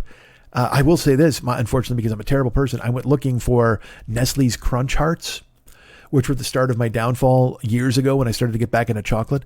And I don't see them anywhere. I've been to 2 Ralphs and 2 Walgreens, and there's been no Nestle's Crunch. I don't know if they discontinued them or what. Did the pandemic ruin rice? What the fuck happened to these assholes? I want to die, man. Where's my candy? All right. Happy Valentine's Day to everybody. Have a fantastic weekend. Watch the Super Bowl and bet on the Eagles. And we'll see you guys next week, man. Thanks. Hey, everybody. Doug Benson here, host of the long-running podcast, Doug Loves Movies. If you love movies, if you love comedy, if you love breathing, if you love lunch, if you love just about anything, I think you'll love Doug Loves Movies. Check it out wherever you get podcasts. 'Cause Doug loves movies.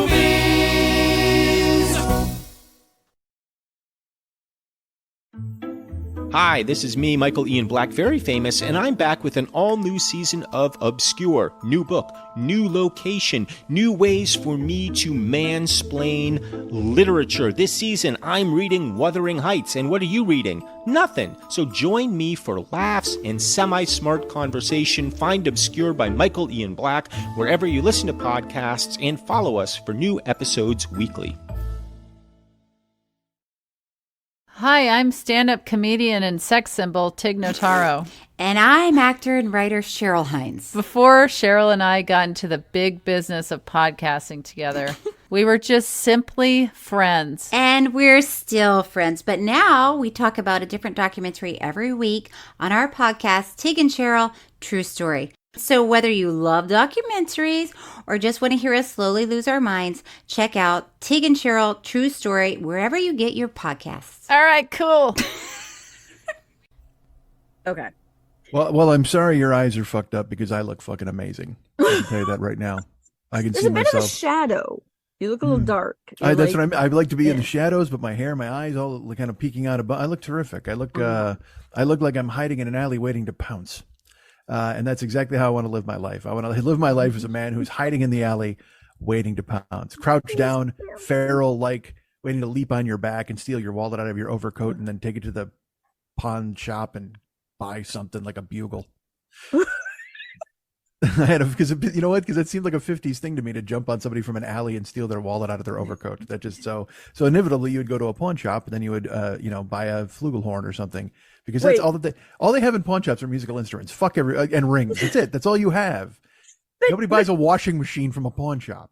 But if you take something to a pawn shop, you get money for it. You don't like exchange it for a bugle. Well, Here's I took the wallet. Take a bugle. No, I'm assuming there's money in the wallet. If I'm crouching in a feral fashion in an alley and I leap upon you and I steal your money, it's because I had you stoked out as a guy who might have some bucks on him. I figure you're somebody who's got some dough. Because look, I'm a guy who needs to buy a clarinet, a used clarinet. I want to put my mouth where your mouth was, virtuoso. My lips must touch virtuoso lips, even if it's by proxy. I must go ahead and clamp my lips on a clarinet that someone who is a terrific artist, but also down on their luck and got jacked up on the heroin, as everybody who plays a wind instrument does. That's how it goes. All those people, fucking Sonny Boy Baker and fucking Charlie Mingus and all these idiots, they all got fucking, you get the horn, then you get the heroin. That's the way music works. I can't believe they still have music programs in high schools, because all they are is a gateway to drugs. You want to say no to drugs? Then stop these kids from playing a fucking woodwind, because otherwise they're just going down the path, man. They're going to get fucking struck down by there's a monkey on your back. He's waiting for you. And he comes in a case with a flute. God damn, I bought a flute, got a monkey on my back. Wasn't expecting it. It's 2 for 1, baby. That's where you start. Look, because people start, and it starts everywhere. You don't hit the hard drugs till you're on the triangle. Actually, bullshit. The triangle is actually where you start with weed. Then when you get to the blowing instruments, that's when the hard drugs start. That's when you're like, because the triangle, you can be stoned and play the triangle. You can just be all like, whoa, dude, I'm so baked. Let me ask you this. What if our world is just like on the head of a pin of another guy's hand in another world? Ding, and then you hit the triangle, and it's like, yay, that guy's a virtuoso. But then eventually you bump yourself up and you're like, holy shit, look at me. I'm playing the trombone. I'm getting high all the time. I'm on the nod. I'm playing the trombone on the nod, man. I don't think that's how it works. This is exactly how it works.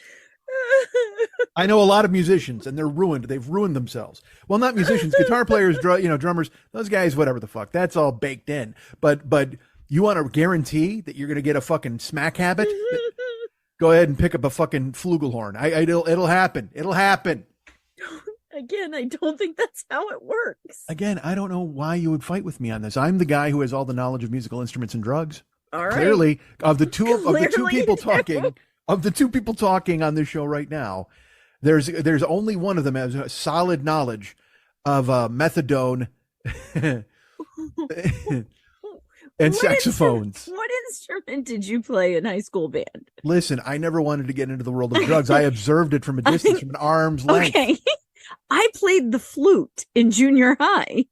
Oh, this explains a lot. So I have the gateway of the flute, and I can tell you that I did the drugs after junior high. So see what I'm talking about? I think I have the experience, not you. But I can tell you the two were not related. I never scored in flute class. You think that? You think it wasn't related, but just by sitting in flute class and blowing the flute, you triggered something in your brain that were like, I need hard drugs eventually. It just happens. It's just it gets into your system, man. Told you there's a monkey on your back. Comes in a case with the flute. Hi. Hey. How are you? We had a moment before we got on the air here, I must say, because I said something funny and then I wanted to say it again on the air, and Lily's like, no, that's not funny. And I'm like, what? I didn't say it wasn't funny. I said it was wrong. Don't misrepresent me. Right. Well, because you almost spit soda out. Weren't on the air and you almost spit soda everywhere. And I said, I want to say that on the air. Horror, and then giggled dark humor. Yes. And then I said, I want to say that on the show. And you said, no. And then I got mad, and I said, and I had to compose myself, because I'm like, all right, it's my show. And now for 4 years, I've said whatever the fuck I wanted. But even before that with you, I said whatever the fuck I wanted. And you never once said you can't say that. And so now to have you say that, I have grown as a human, and a lot of the dark stuff I used to laugh at, I don't think is funny the same way I used to think it was funny. Yeah, but you just laughed at it. I didn't. I gasped and almost spit soda out because I was appalled. But you know, I have to say it now because I just said to people, because You're now going they're to gonna do be like, whatever you want. It's your show. right. But I don't want, but I don't want you to, because you're recording this. So you could pull the plug on it and go get the fuck out of here, man. Now I'm at the mercy of your whims. I would never do such a thing. I would just say there's a disclaimer. I don't think this is as funny or funny in the same way that other people would think it is funny. All right. Lily, I'm gonna say it. Here's why I'm saying it. I'm not saying it to be a child, a petulant child, and go, I'm saying what I want. No, I'm not. I promise. But I've already brought it up and said, I'm not kidding. I painted myself into a verbal corner because I just went, as I was talking about it, I went, you know, you're gonna have to fucking say this now. And does that mean I'm an 8-year-old who just figured out how to play with matches and not get caught? Yeah, probably. I mean, there's certainly that aspect to it now that I think about it. But I also don't want you to be sad. I don't want you to be sad because I'm not going to be sad or disappointed or anything. It's your podcast. Say what you want to say. I am a people pleaser. We know this. I am a codependent. We get that as well. Melody Beatty has told me it in her book. She's told me it in many chapters. In her book, clearly, she wrote about you? Well, she did. She didn't know it was about me, but she was channeling me, certainly. She wrote all about my codependent ass and the relationships you have in your youth and how they reflect upon you and your relationships later. Oh, my goodness. There's some hardcore reading going on over here. As we try to straighten ourselves out for the twilight of our life, as we try to get 5 good years out of the end here before I fucking hit the skids at 60, before I just fucking slide down the fucking cliff of life. Not that I'm not already, clearly. I'm actually bullshit. I'm actually hanging on. I'm like Wile E. Coyote hanging onto that tiny branch. I'm off I fell off the cliff of life, but I'm clinging to the branch. I'm just holding on to it. But in 5 years, eventually, I'm sure I will slide down the cliff of life and wind up at the bottom. So much detritus waiting to be sorted through by some junk man who comes through with a bag and chooses not to take me because he can't sell me. So Lily, excuse me. It's okay. Lily and I were talking before the show came on, and Lily made a purchase. Lily, what'd you buy? I don't remember. Do you want no part in any of this? No, I honestly don't remember what led to it. Oh, okay. I honestly don't. We were talking about Lily was like, hey, I sold a deck of cards today. I'm like, that's awesome. Yes. And then she was discussing other topics for other cards that she was going to purchase possibly. She goes, but you know what I just got in the mail? And she held it up, and it was a box set of the band Bow Wow Wow.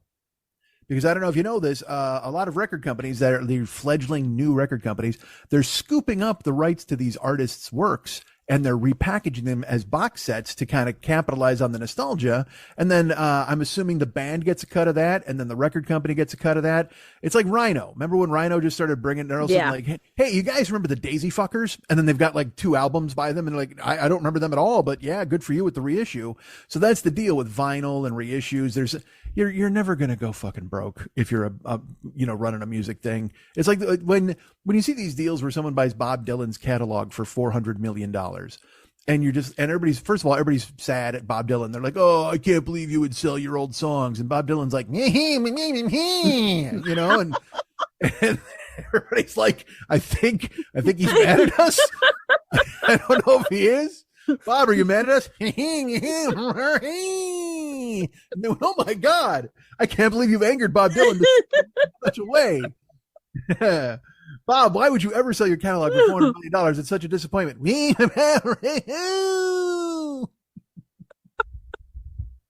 There's some impressions you can just do and it doesn't matter. It's like you can do Jerry. Everybody like if you do Jerry Lewis, you're like, oh my God, I can't believe I sold all of Jerry Lewis's movie rights, and he'd be like, Flavin' lady. You know what I mean? That's all you have to do. That's what he said, and it would and he's also one of those dudes. He's like Groot. Jerry Lewis is like Groot in that no matter what, that's all he says is Flavin' lady. Jerry has saved you started raise a lot of money for MS, but there's some little guys who hate you. Flavin' lady. And you know what he's saying. It's that thing where, like with Groot, where they know no matter what he's saying, they're like, I get it. You know what Jerry Lewis means when he says Flavin' lady. Jerry, come on, man. I can't believe you do this. Oh, stop your nonsense. Of course you do. Well, your brain is clouded from the hard drugs. Clearly, your brain is still addled. 2 years hooked on flute. Unbelievable. Right into your veins. Right into your veins. Shoot the flute right in there. Lady Flavin'. I don't understand. Bob, why would you sell your catalog for $400 million? Although that is beneficial. Bob, what do you plan on doing with the money? Hey, behind the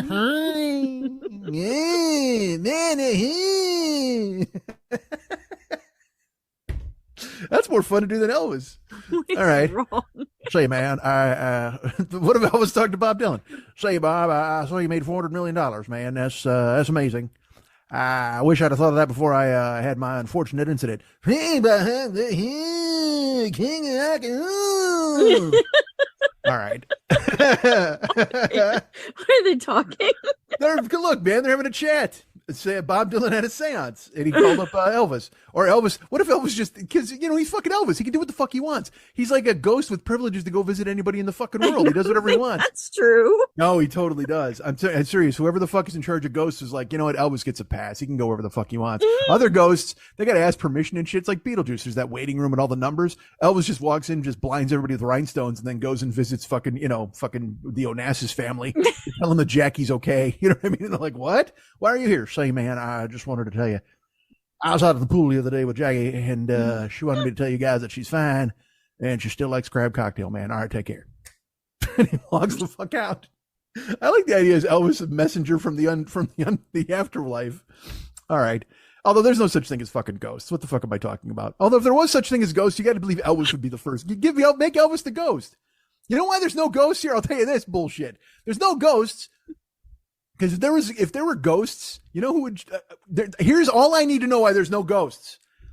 Because Thomas Jefferson has never come back. What?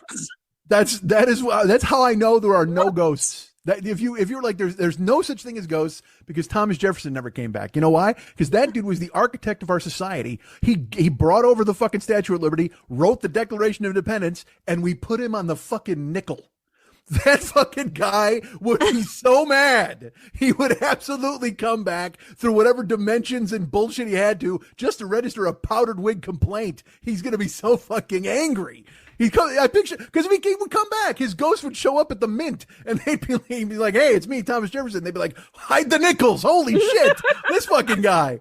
He's like, hey, man, you know me. I banged a slave. I wrote the Declaration of Independence. I'm that guy, right? So I assume you guys have honored me in a nice way. You've taken care of me in some sort of respectful. Oh, certainly we have. Of course, we put you on money. You put me on money. That's fantastic. I'm glad to hear it. And what money would that be? You know what? Here's Bob Dylan to tell you. The nickel. Come on. Bob Dylan is hanging out at the mint. But he was looking over his $400 million. Oh, Jesus. You got to imagine being the guy that's still Tom Jefferson on the fucking nickel. Oh, you're on the nickel. What do you mean I'm on the nickel? The nickel? Are you fucking kidding me? Why am I not on like the $1 million bill? There should be one of those that I should be on it. Oh no, you're on the nickel and it's great. But also we put you on folding money too. Wait, all right. Well, that changes things. I'm on two kinds of money. You are. It's fantastic. So you're on folding money and you're on the nickel. It's great. Take care of yourself. Well, no. What money am I on? What do you? Well, you're on folding money. It's great. Everybody loves it. Well, no. What money am I on? Bob, you want to tell him? The $2 bill. What? I'm sorry. Tell him you're on the $2 bill. Really? As in queer as Is that what you're telling me? Wow. That's where you stuck me, for fuck's sake? Wow. Come on, Washington's on the 1. This means you're twice as good as Washington. Yes, but Washington's on the quarter. I'm on the nickel. That means Washington is 5 times better than me. What the fuck? All right. I love the idea of Elvis being the one ghost. He's the only guy. Like, there was a possibility to have ghosts forever, and they were like, nobody's good enough. And then Elvis died in 1977. They're like, fuck this, man. Oh, wait, they could send him out because they're so annoyed. Like, maybe he was up in heaven, and he's just, like, shooting flash cubes in God's pool. They're like, fucking Elvis, take a powder. Go visit somebody. Go talk to fucking, Paul McCartney in his sleep or whatever the fuck. Jesus Christ. Why did we even talk about Bob selling his package? I have no idea. Bob sold his fucking, his catalog for $400 million. Because people are making money on old catalogs. They certainly are. It's funny. I capitalized on that a couple of years ago my own self. Well, I didn't capitalize on it. I spent some money. There was some dude, it was a weird, I found it online. There's a band that I love. named Jellyfish. There's a band Jellyfish. I worship at the altar of Jellyfish. They made 2 albums. All right. But there were like several bootlegs that were out.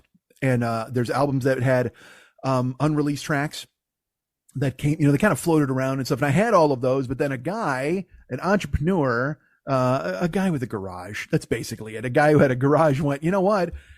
Maybe I can trick Jellyfish into giving me a deal. And he did somehow, because Roger Manning may have been on heroin at the time, and Andy Sturmer wants nothing to do with Jellyfish. It's the craziest fucking thing. He's the lead singer, and he wrote the songs with Roger and Jason. And I just, Andy Sturmer he's first of all, he's a recluse. Like, he doesn't talk to anybody. Like, he scored some Broadway stuff, then he scores a bunch of cartoons. He went to Japan. He worked on Puffy Amiyumi is the name of the band, but they had he wrote their theme song. It was Hi Puffy Amiyumi. Hi Puffy Amiyumi show. It's Japanese. I mean, that how they're bananas. So Andy worked with that, and he scored Teen Titans here in America. He's been very successful. He wrote a Broadway musical about Winnie the Pooh, which is fucking awful. Because as anybody who listens to the show knows, I hate Winnie the Pooh. I hate him actively. I want to terrorize the creator. I'm furious. If I met Christopher Robin, I would do everything I could to talk him into making like a fucking going on a bear hunt. I don't care for Winnie the Pooh. I don't like Eeyore. Tigger's fine, but I don't like anybody else. I don't like anybody else in that show. Tigger I can get along with. Everybody else, forget it. Actually, Tigger, no, he's on the spectrum too, isn't he? Fucking bananas. He's fucking weird. Isn't he like? Doesn't he talk all strange? They all do. Like Winnie the Pooh's the calming. He's the center of the fucking of the ring of fire that is the Winnie the Pooh universe. I can't go down this path. Oh my gosh. Why do you love him? No, but I'm like, I don't. If you don't like it, who cares? I don't have an opinion on Pooville, which is fine. It's called. But think about what you just said to a guy who's been doing a jerk off podcast for 13 years.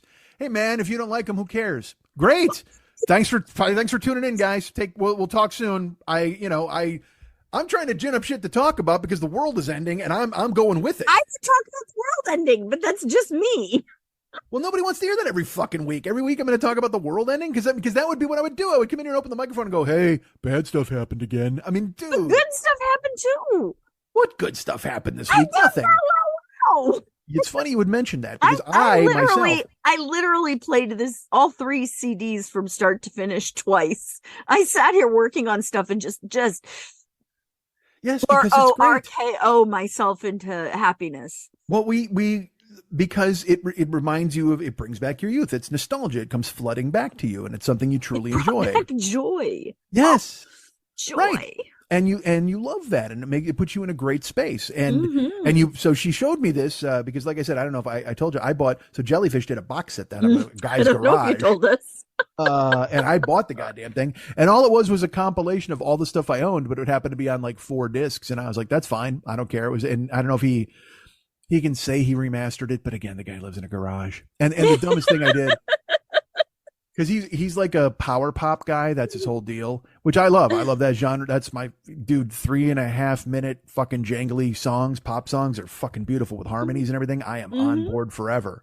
But then this dude started sending me newsletters all the time because again, he got lucky. He hit with Jellyfish. All right. Because Jellyfish has this, there are people who love them, worship them, like me. There are people who just, they want Andy to come back, and they want Andy and Roger to record again, which will never fucking happen because Andy and Roger don't even speak, let alone fucking do music. But people are like, oh my God, we need Jellyfish to come back, right? Because there's that strong cult fan base for Jellyfish. So this guy was able to sell a box set out of the back of his fucking El Camino and make some money, right? But then I just get fucking deluged with emails from the guy. Hey, you're not going to believe it. We found some unrecorded rarities from the Walnuts. What the fuck? I don't know who that is. We put it together. We got the Walnuts together. They gave us an interview. I don't know who they are. Stop sending me emails. Oh, you're not going to believe this. Great Googly Moogly has reunited and recorded I could not care less. Because I liked Jellyfish, please don't think I like the rest of your shit bands. I'm not funding. I'm not putting your kid through college. I like one band. You're not going to trick me into buying a bunch of shit. Hey, the Juchi Fruits are back. Good for you. I didn't ask. But he somehow, because he got my email address, because I gave him $40 15 years ago or whatever it was, or 10 years ago, he still sends me these emails. And I know what you're thinking, Mike, you could unsubscribe from this email list.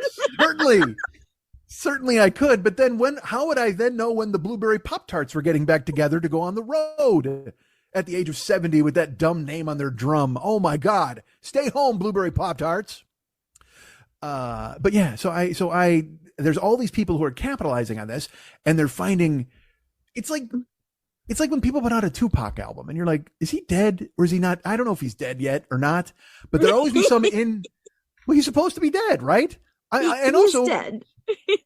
but I don't believe it. He might not be, because that dude, because again, he didn't get shot like 9 times and live, and then made 2 more albums and shit, and then he finally got killed again. You're supposed to be, you expect me to believe that a guy who took 9 shots and smiled, like he says in fucking Hit 'Em Up, is dead? No way. That dude he roams the earth. He's rich. He's somewhere, and every once in a while he does a guest verse or a track. And my favorite part is they have to make these excuses up, like they found it somewhere. Where did you find this Tupac track? Where was that? Is it like an Easter egg hunt? If I go to the White House underneath a bush in the front yard, am I going to find a Tupac verse? Is that what you're telling me? It's true. Just go ahead and extract that and throw it into whatever fucking dumb cut Megan Thee Stallion is putting out about her pussy this week. That'd be great. Let's go. Oh, and wait, we've got a Tupac guest verse. Well, certainly she deals with a lot more intelligent subjects than that. Clearly, she's not just singing about a pussy. But I think the fact that you have put some sort of IQ test on her pussy is offensive. Listen, if she puts out a photo of her pussy wearing a little graduation hat, then there you go. That I will say, I will take it all back. If her pussy starts doing Chinese math, then I'm going to be like, yep, let's fucking see it. I got to tell you, she could make a fortune by putting out a nude photo with a little graduation cap. There's no doubt. She'd have my money. It's better than giving it to the guy who's telling me that the fucking Fruit Loops are back on the road. I don't know why all these bands are named after breakfast cereals and breakfast foods. But it's because, you know why? Because that's what I associate with that kind of bright poppy music. You know what I mean? It's because I think of the 70s and I think of my watching cartoons as a kid and eating fucking cereal. You know, please welcome the Fruity Pebbles. You know what I mean? It sounds like could be a cereal, could be a 70s band. You have no idea. I think when the Archies put out Sugar Sugar, it just confused everyone permanently. Well, why? Because it made people confront the fact that perhaps the Archies were real. And nobody wants to deal with that. Nobody wants to sit down and do the heavy lifting on that. The Archies may be real. We assumed that the Archies were a cartoon construct, and everybody was like, all right, well, it's bad. Look, it's bad enough when they put them on TV. When you get the comic book, you're like, all right, the Archies are 2-dimensional, and that's my world. I can live in a world where the Archies are 2-dimensional. And then all of a sudden, you got fucking Reggie and Moose on your television set. You're like, hold on a second. Are you telling me there's a possibility that they're ambulatory? Please don't tell me the Archies are ambulatory. I can't handle that as a grown person. And then next thing you know, they cut a fucking record.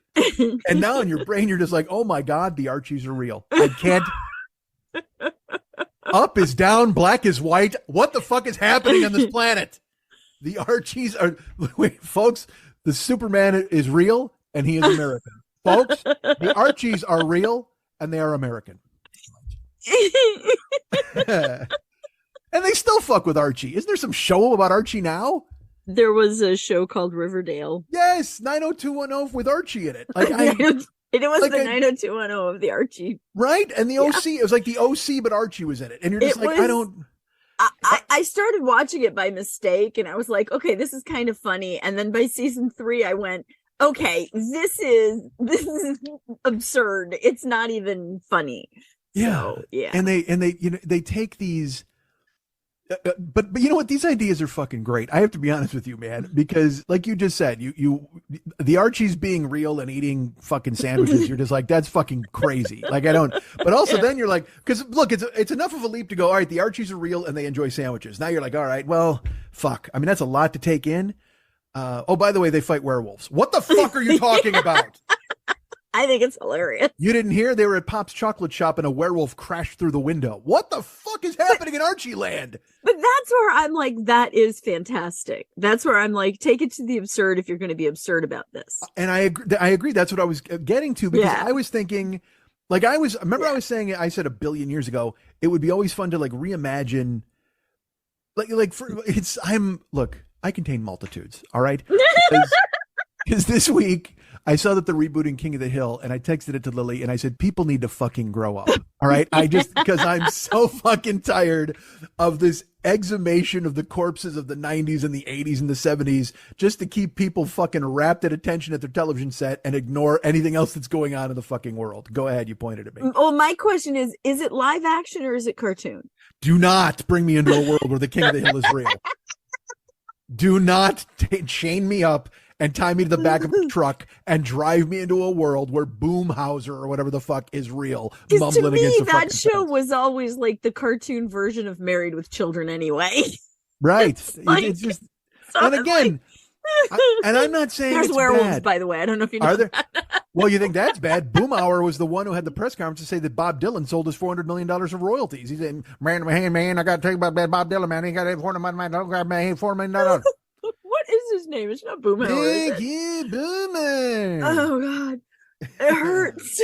Fuck that, dude. And again, I'm not saying King of the Hill is bad. I'm not. I don't care. And again, I'm a dude who listens to Dragnet in my car. I mean, I'm not anybody to cast to be the arbiter of taste. If you want to sit around and watch new King of the fucking Hill, good. I mean, I guess. But also at the same time, like I said 10 years ago on this show or whatever the fuck, by year, whatever the fuck, I think it would be a great idea, like if Batman fought the Predator. You know what I mean? Like those are ridiculous to me. But then they went ahead and they drew shit like that. Like they made those kind of comic books. Get this, I found this shit out. Listen, you're gonna faint. Go ahead. I was just doing the Predator. I'm doing all those weird clicky noises. Oh God, he's so clicky. Oh. But I've just found this out. All right. Did you know that Sherlock Holmes is public domain? That makes sense. Right. And so then when I found that out, I was like, oh, that's fucking amazing. You know who else is public domain? Dracula. That makes sense too. Yeah. And That's why so there's so in many. So in my brain, I'm like, what if Sherlock Holmes, and this is like a month ago, I was thinking of this. I'm like, dude, what if Sherlock Holmes had to fight against Dracula?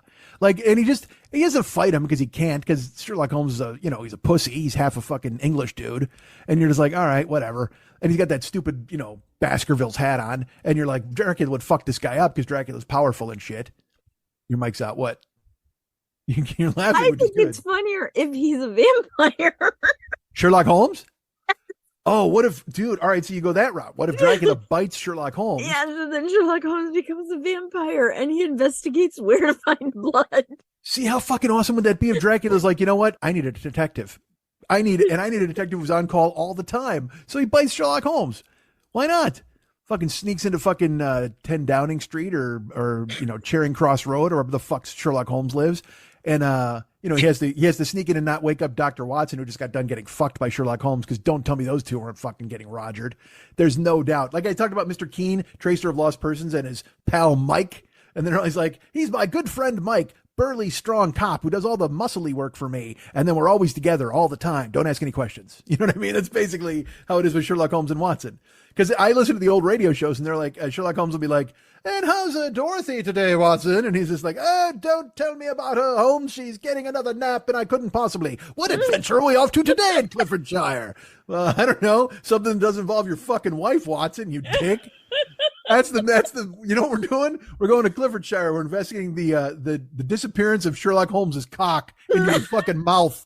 Because clearly there's no way you're going to stay home with your wife, Watson. I would watch that movie. You watch some with the Holmes two of them porn? just full on gay. Wow, No, see, just as a team, full on gay. I would totally appreciate that. They because should do it. I think they are two friends that care about each other a lot. Yeah, clearly. There's no doubt. And Holmes is just like, elementary, dear Watson, get on your knees. And Watson's just like, oh, I say, Holmes, Dorothy wouldn't be too pleased with this. Fucking unbelievable. So, but I thought of Sherlock Holmes and Dracula. I'm like, I said, how has nobody teamed these fucking guys up? And I Googled it. Did you Google it? There's like 10 books on Amazon. There's a guy who writes specifically Sherlock Holmes and Dracula. And I'm like, of course there is. There's no idea not done. There's no idea not done at all. I thought I discovered something. I was like, this is going to be genius. What if I came up with the Sherlock Holmes Dracula show? And then sure enough, this guy's written like, Sherlock Holmes and Dracula in the case of the bat biting the log or whatever the fuck. Like, great. Good for them. But I will tell you this. I want to read them so badly. Like I think, Do you? yes, I really do. I'm fascinated by that kind of, if it's, by the light of the misty lamp, there was a cop and he was knocked over and Watson came to say, you know what I mean? Like all that kind of Cockney bullshit and everybody's walking in the mist. Nobody has a gun. Somebody has to get killed by a sharp stick. See, that's what I want. Fuck gunplay anymore. And then, dude, because imagine if Dracula's back, because that's when Dracula was back then. Like Dracula now shows up, they fucking ventilate him with an AR-15 and nobody fucking thinks twice. Like Dracula's just dead and they laugh, they hang him from a lamppost. But back then, you had to outwit Dracula. You had to fucking think about what to do and trap him. Right? Exactly. There was always that doon, doon, doon, as he comes walking in. Right. Yeah. Yeah. And because Sherlock Holmes would have to put like drops of blood on the floor leading to a cardboard box with a stick. And just Dracula's just licking it up, and then all of a sudden, ha ha ha! We've got you. Well, no, Sherlock Holmes isn't that. Sherlock Holmes is more prim and proper. He's like this. No, he's not. I can't do voices. But yeah, how great would that be? But I say how great would that be? But then when they bring back King of the Hill, I'm like, what the fuck is wrong with these people? It's so dumb. It's just so dumb. I did find out that in the first episodes, both Sherlock Holmes and Dracula move into the neighborhood. Really? Oh my God. That doesn't make any sense. So, who's merely upset? The other people in that neighborhood. They're just like, it depending on who moved in first. All right, let's be honest. If you're in a neighborhood and Sherlock Holmes moves in, you're like, we are totally safe because this brilliant detective lives here. But if Dracula moves in, you're like, oh man, we probably should get better windows. That's what you're thinking. Although I never know the lore of Dracula, like the mythology. Like, can he? Because there will be that thing where he's outside on the porch. Yeah. And he's like, blah, blah, blah. And then he's in the house. And you're like, what did he fade through the wall? There's like a puff of smoke. He glamored them and came inside because they invited him. Well, no, I'm saying there'll be a thing where somebody will be asleep and like Batman will be on Batman. Dracula's on the porch. Same thing. Essentially Batman, yeah. 6 of 1. And so he's out there and he's just like, blah, blah. And then there's like a poof of smoke and then there's a bat in the house. And I'm like, and again, you can make, he's public domain. You can make up any fucking rules that you want, for fuck's sake. You know what I mean? Oh yeah, he can jump through walls. How the fuck so can he jump through walls? Start. I want the 40-year-old boy versus the Sherlock vampire. Oh Christ. And it'll be written like Scooby-Doo. And in those books, Sherlock Holmes, he has to fight against Dracula, or he's trying to catch him. Like he's the new Moriarty, I suppose. And if you don't know who Moriarty is and Sherlock Holmes, Moriarty is Sherlock Holmes' mortal enemy, and leave me the fuck alone because I'm old. But like if they teamed up, it would be even better, right? Because also then I'm on HBO, my HBO, and I'm flipping. Oh, fuck HBO, by the way, or not fuck them, fuck AT&T. Get this, I'm an AT&T customer. I have been for fucking centuries. Yeah, no, so am I. Yeah, no, it's nothing. I get a text from them last week. They're like, "Hey, Mike, did you know that your plan qualifies you for free HBO Max? It's amazing. Activate here." Well, I've been paying for HBO for over a year. Oh, like, shit. They could have told me this shit, right? They could have done something, sent me an email. I've had it for free for 2 years. I would have told you if I... Well, okay, well then I went in to try to sign up and I can't. There's no way to activate it. Like the TV won't let me activate with the code that I get from AT&T. So now it's that dumb thing where it's like, hey, this might be cool. I wish you would have told me earlier to wait. Now I got to call you motherfuckers. And again, they're just going to say the same shit. Well, here's what you do. You click, because they're going to pull up the same page I did and go, click this link. And I go, look, listen, you ever do that when you're trying to tell them, listen, I've done all the things I have. It's not working. So get me past that. It used to be like that on DirecTV when I would call up. You'd have to say, get me, what is the phrase? There's a magic phrase that fixes everything on DirecTV. It used to before AT&T. Might be that. Before AT&T bought them, there was a thing you could say where you were like, what was it? Oh, customer retention. That's what it was. It was like, yeah. I need the customer retention department, because that meant I'm leaving. I'm quitting. I'm bailing. So they would do it immediately until, like I said, AT&T took over. And I told that story on the show here where then I went to customer retention. They're like, okay, bye. And they called my bluff. So I said, fuck you. And I did. I bailed. I was a 20-year customer. And I was like, all right, fuck off. And I left. Anyway, so AT&T, I don't know. Like, I don't know. I don't want to call them, you know what I mean? And figure this fucking shit out. I don't, but I also don't want to pay another, because HBO's raising their price. And I just went in, believe me, again, belt tightening is in full effect over here. So I'm trying to figure out any corner I can cut. And that's one of them. I just hate the fact now it's a real test. It's like, all right, you want to save $16 or you want to fight against your ADHD to fucking hold on the phone and get a fucking operator on there and talk to them for 20 minutes. Do you want to talk to a stranger for 20 minutes or do you want to save $16 a month? What do you want to do with your life? I'm going to tell you that you probably have to cancel your HBO before you can sign up for HBO free through them. Yes, I figured as much, you know what I mean? But I didn't, well, first of all, I wanted to watch the new Last of Us. So I didn't want to, episode 4?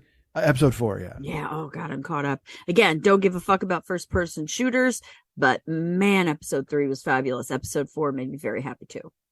Well, all right, well, because no spoilers. I don't want to spoil anything. I just want to say that I think that the storyline and the way the story is unfolding, I'm enjoying. And I don't have to play the game to enjoy that. And I think that's really cool. Yes.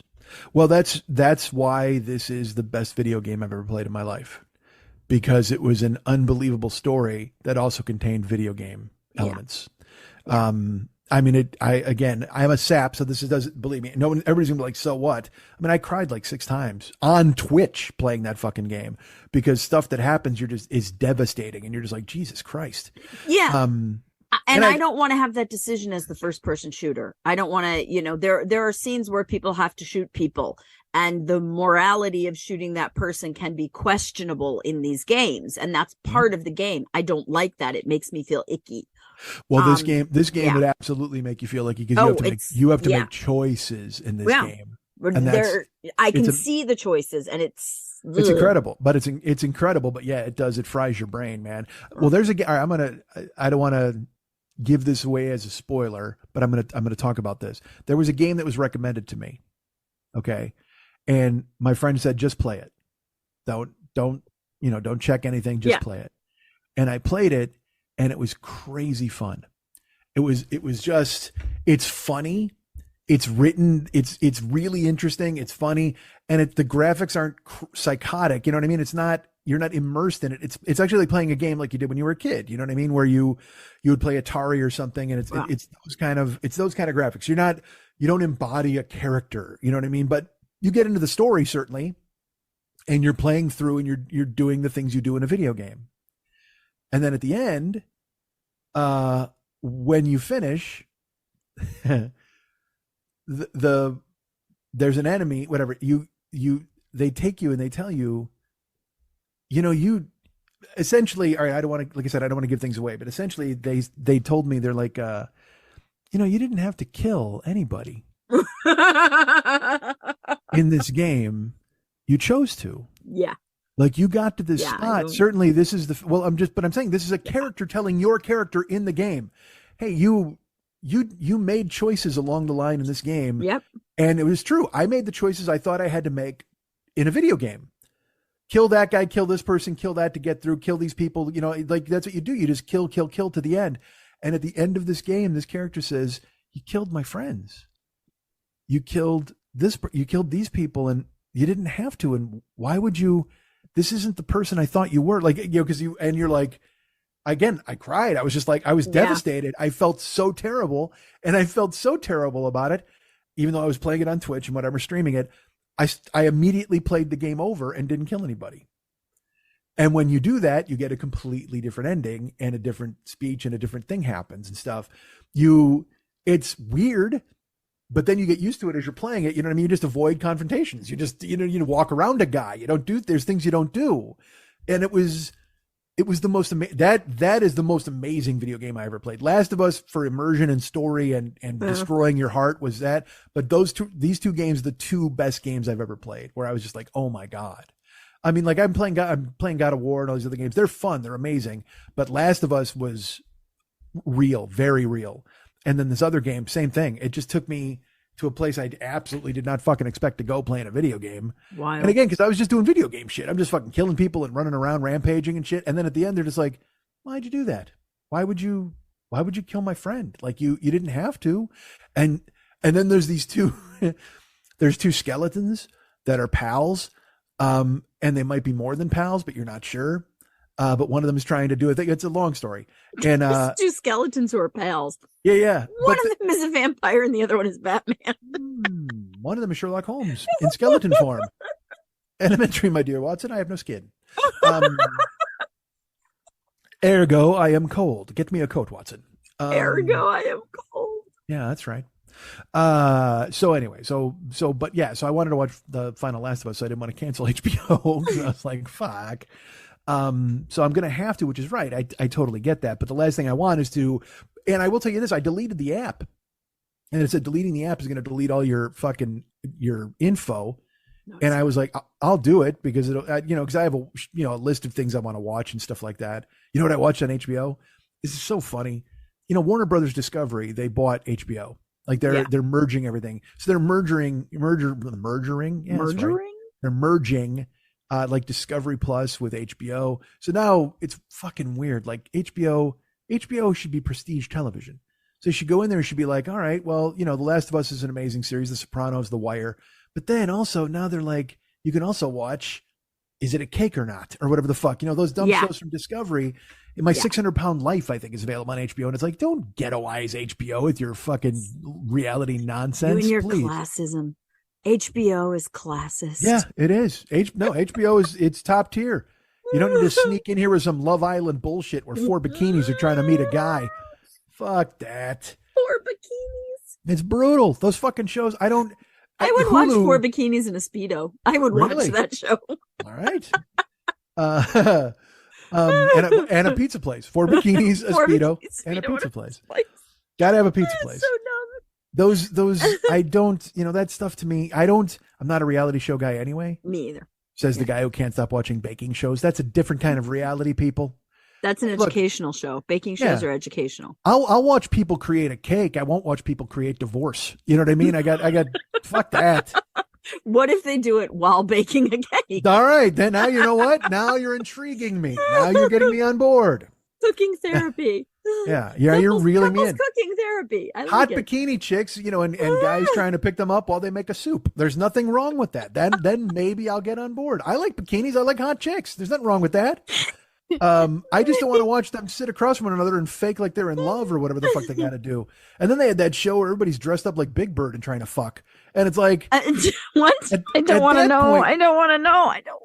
That's a real show. It was on fucking Netflix, I think. And it was people in like baseball mascot uniforms having lunch. It was a furry show? Yeah, kind of, I suppose. Oh. And then, but that was the deal all right, so here's that now. Now look, if they were furries and then they went on a date as furries and then they fucked as furries and then they said goodnight as furries, that's a show. But all you're doing is you're just going, hey, you know what? Guy in this suit could be fucking ugly. You know what I mean? That's the whole show. Hey, are these people ugly or not? That's the entire premise of baseball mascots fucking. You know what I mean? It's like if someone's like, God damn, do I love the San Diego chicken? And then he takes his head off. You're like, you're just fucking Ted. I don't want to fuck you, Ted. I want to fuck the San Diego chicken. Right? I'm uncomfortable.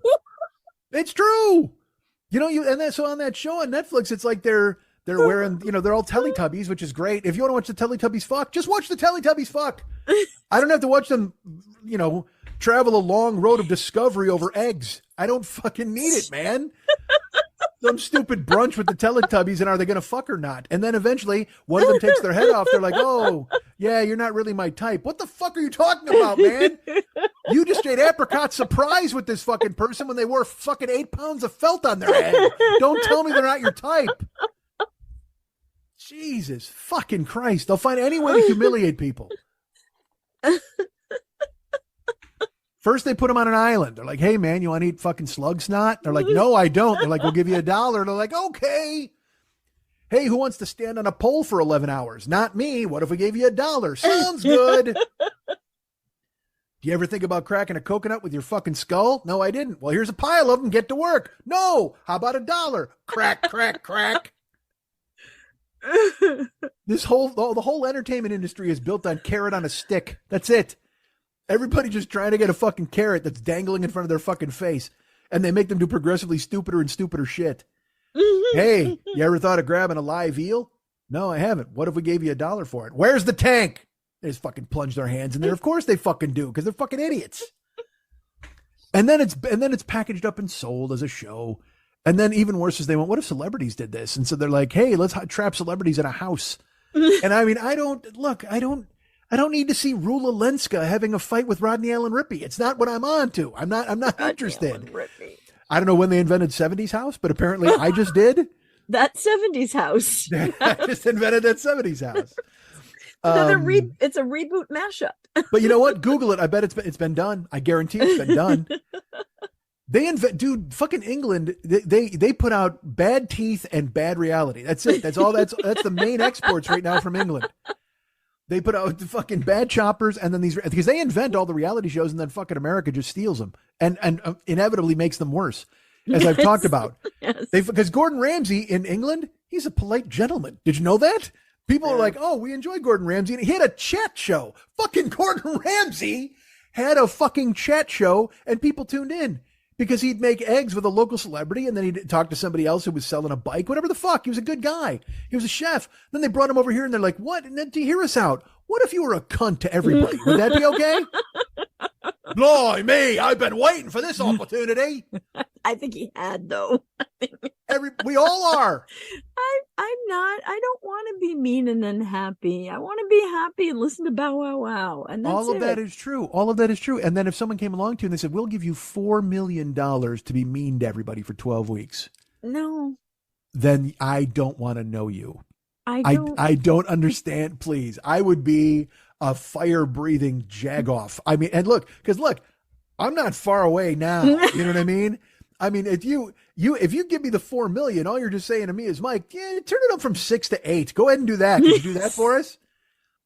And look, I hide in my house. I want to be a nice guy to everybody. Yes, I agree. But if somebody offered me $4 million for a 12-week run of shows where I get to just be just an unvarnished fucking cock, oh my God, I'd be rich afterwards. Because again, look at it this way. After those 12 weeks, you would have $4 million. You'd be polite and nice there. And if you wanted to, you could divide that $4 million amongst everybody you were mean to for the last 12 weeks just to make yourself feel better. Or $1 million anyway. You got to keep something for it. Otherwise, there's no point in doing it. I don't know. Oh, Lily, you got to snap out of it. You got to. I just don't like being mean. I don't There's like being unhappy. I'm tired of being in pain. And I want joy in my life. I want to sit and listen to Bow Wow Wow and make a sparkly bra and dance around in my panties and sing in the moon or something. I don't know. I went online. It's interesting. You know what I saw tired. online? You know what I saw online? Joy. You know what the price tag on it was? $4 million. $4 million. So guess what you would be? You would be purchasing a fucked. You don't think you could buy 8,000 sparkly bras and shit like that for $4 million? But then they aren't special. That's the problem with lots of things. If everything is there, nothing is special. But and that is the problem with people who are rich. But do you think fairies are going to just bring you sparkly panties? I mean, it's not going to happen. But again, you can, there's a celebrity that I used to know because of my ex-husband. And a lot of the conversations we would have would be things like, hey, look at this cool thing I got. And I'm like, that's amazing. Where did you find that? And they're like, my personal assistant was down at the swap meet and knew that I wanted one of these, and they finally located it for me. And I go, so the joy of finding, discovering, and acquiring that was nothing. You just threw money at something, and now it's sitting on your shelf. There's no why. Is your life better now? You didn't have the journey. You didn't have the joy. You didn't have the experience. All the things in the world just sit on shelves. Yes, I've had that epiphany to a certain extent as well. Yeah. But the world's better with money than it is without it. The world is better with money. The world is not better with things necessarily. And I struggle with this because I am now a retail store. And I'm like, what is the joy that you get except for the fact that I sell things that you can actually use, play with, and experience with groups of people because they're cards. But if all I sold was a widget that again, the Pops. Funkos. Yeah. Okay. Once you have 12 of those, you now just have less space in your house and an obsession with filling it. Well, I'm going to send you an awesome picture of the top of my dresser with Funkos that fans have sent me and people, and they're beautiful and amazing. I am not saying that they're wrong or bad, but I'm saying that once everything is a Funko Pop, nothing is special. Well, yes, I understand that. It's the same theory regarding podcasting or things like that, where you're like, once everybody has a podcast, then who the fuck cares? You know what I mean? I know what you're saying. I get it. Yeah. But money's great. It would Money be great is to have good. money. But again, I this goes to my whole communist, socialist, anti-capital, feminist bullshit, as everyone says to me all the time. Money doesn't buy happiness. It can afford things that make life easier, but it doesn't necessarily buy happiness. All the money in the world can't buy happiness if you still get joy in running through the woods, but you can't run. Do you know how fucking happy Bob Dylan is right now with $400 million? I have no idea. Most of the people I know that have a lot of money are miserable. Let's ask him, Bob. Cunts. Bob, how happy are you? I can't be up again. Yes, I know, you're right. But Jesus Christ, I don't know. All right. I want the world to be a better place for everybody, not just for the rich. And that is a problem for most people, because then you have to face the reality of how fucked up things are. And that's not fun. Sorry, I didn't mean to bring the show down again. I'm not going to lie, you did. You actually did. I don't know if I am good for this show anymore, because I have become a pacifist, uncomfortable person who wants the world to be a better place. I don't know. Well, I mean, I can be just as much of a misanthrope, certainly. I mean, dude, because we've talked about it. If you win the Powerball, what are you going to do? There's all these people who are like, I'm going to travel the world. I'm going to go everywhere. I'm going to go fuck that. Where am I going to go? France? I got a screensaver that looks like France. I'll just sit in my house with $8 billion and fucking look at my screensaver. I'm torn. Part of me's like, I'm going to see the world. It's going to be fantastic. And the part of me's like, you'll never see me again, because I'm going to burrow so deeply into my fucking house and the things that I love that you're never going to fucking see me. I got news for you. I'll never leave my apartment. If I win the Powerball, either I'll be a gadfly and I'll dress like fucking Oscar Wilde and I'll be out there meeting people, or I'll just sit in my fucking house and do what the fuck I want, because you know what? Amazon and DoorDash and escorts deliver. That's it. That's all I fucking need. That's all I need. Sometimes you can get the DoorDash to bring the escort. It's so cute. They leave her right there on the porch. They take a photo of it and they text it to you to make sure you know that they left her out there. She's just all sad looking down at the ground. It's fucking amazing. I don't have to explore the world to be happy. I don't have to, because part of me's like, yes, I want to, but then part of me's like, dude, if I get the Powerball, I'm just going to lock myself in my apartment. I'm going to eat chow mein and pussy till I fucking explode.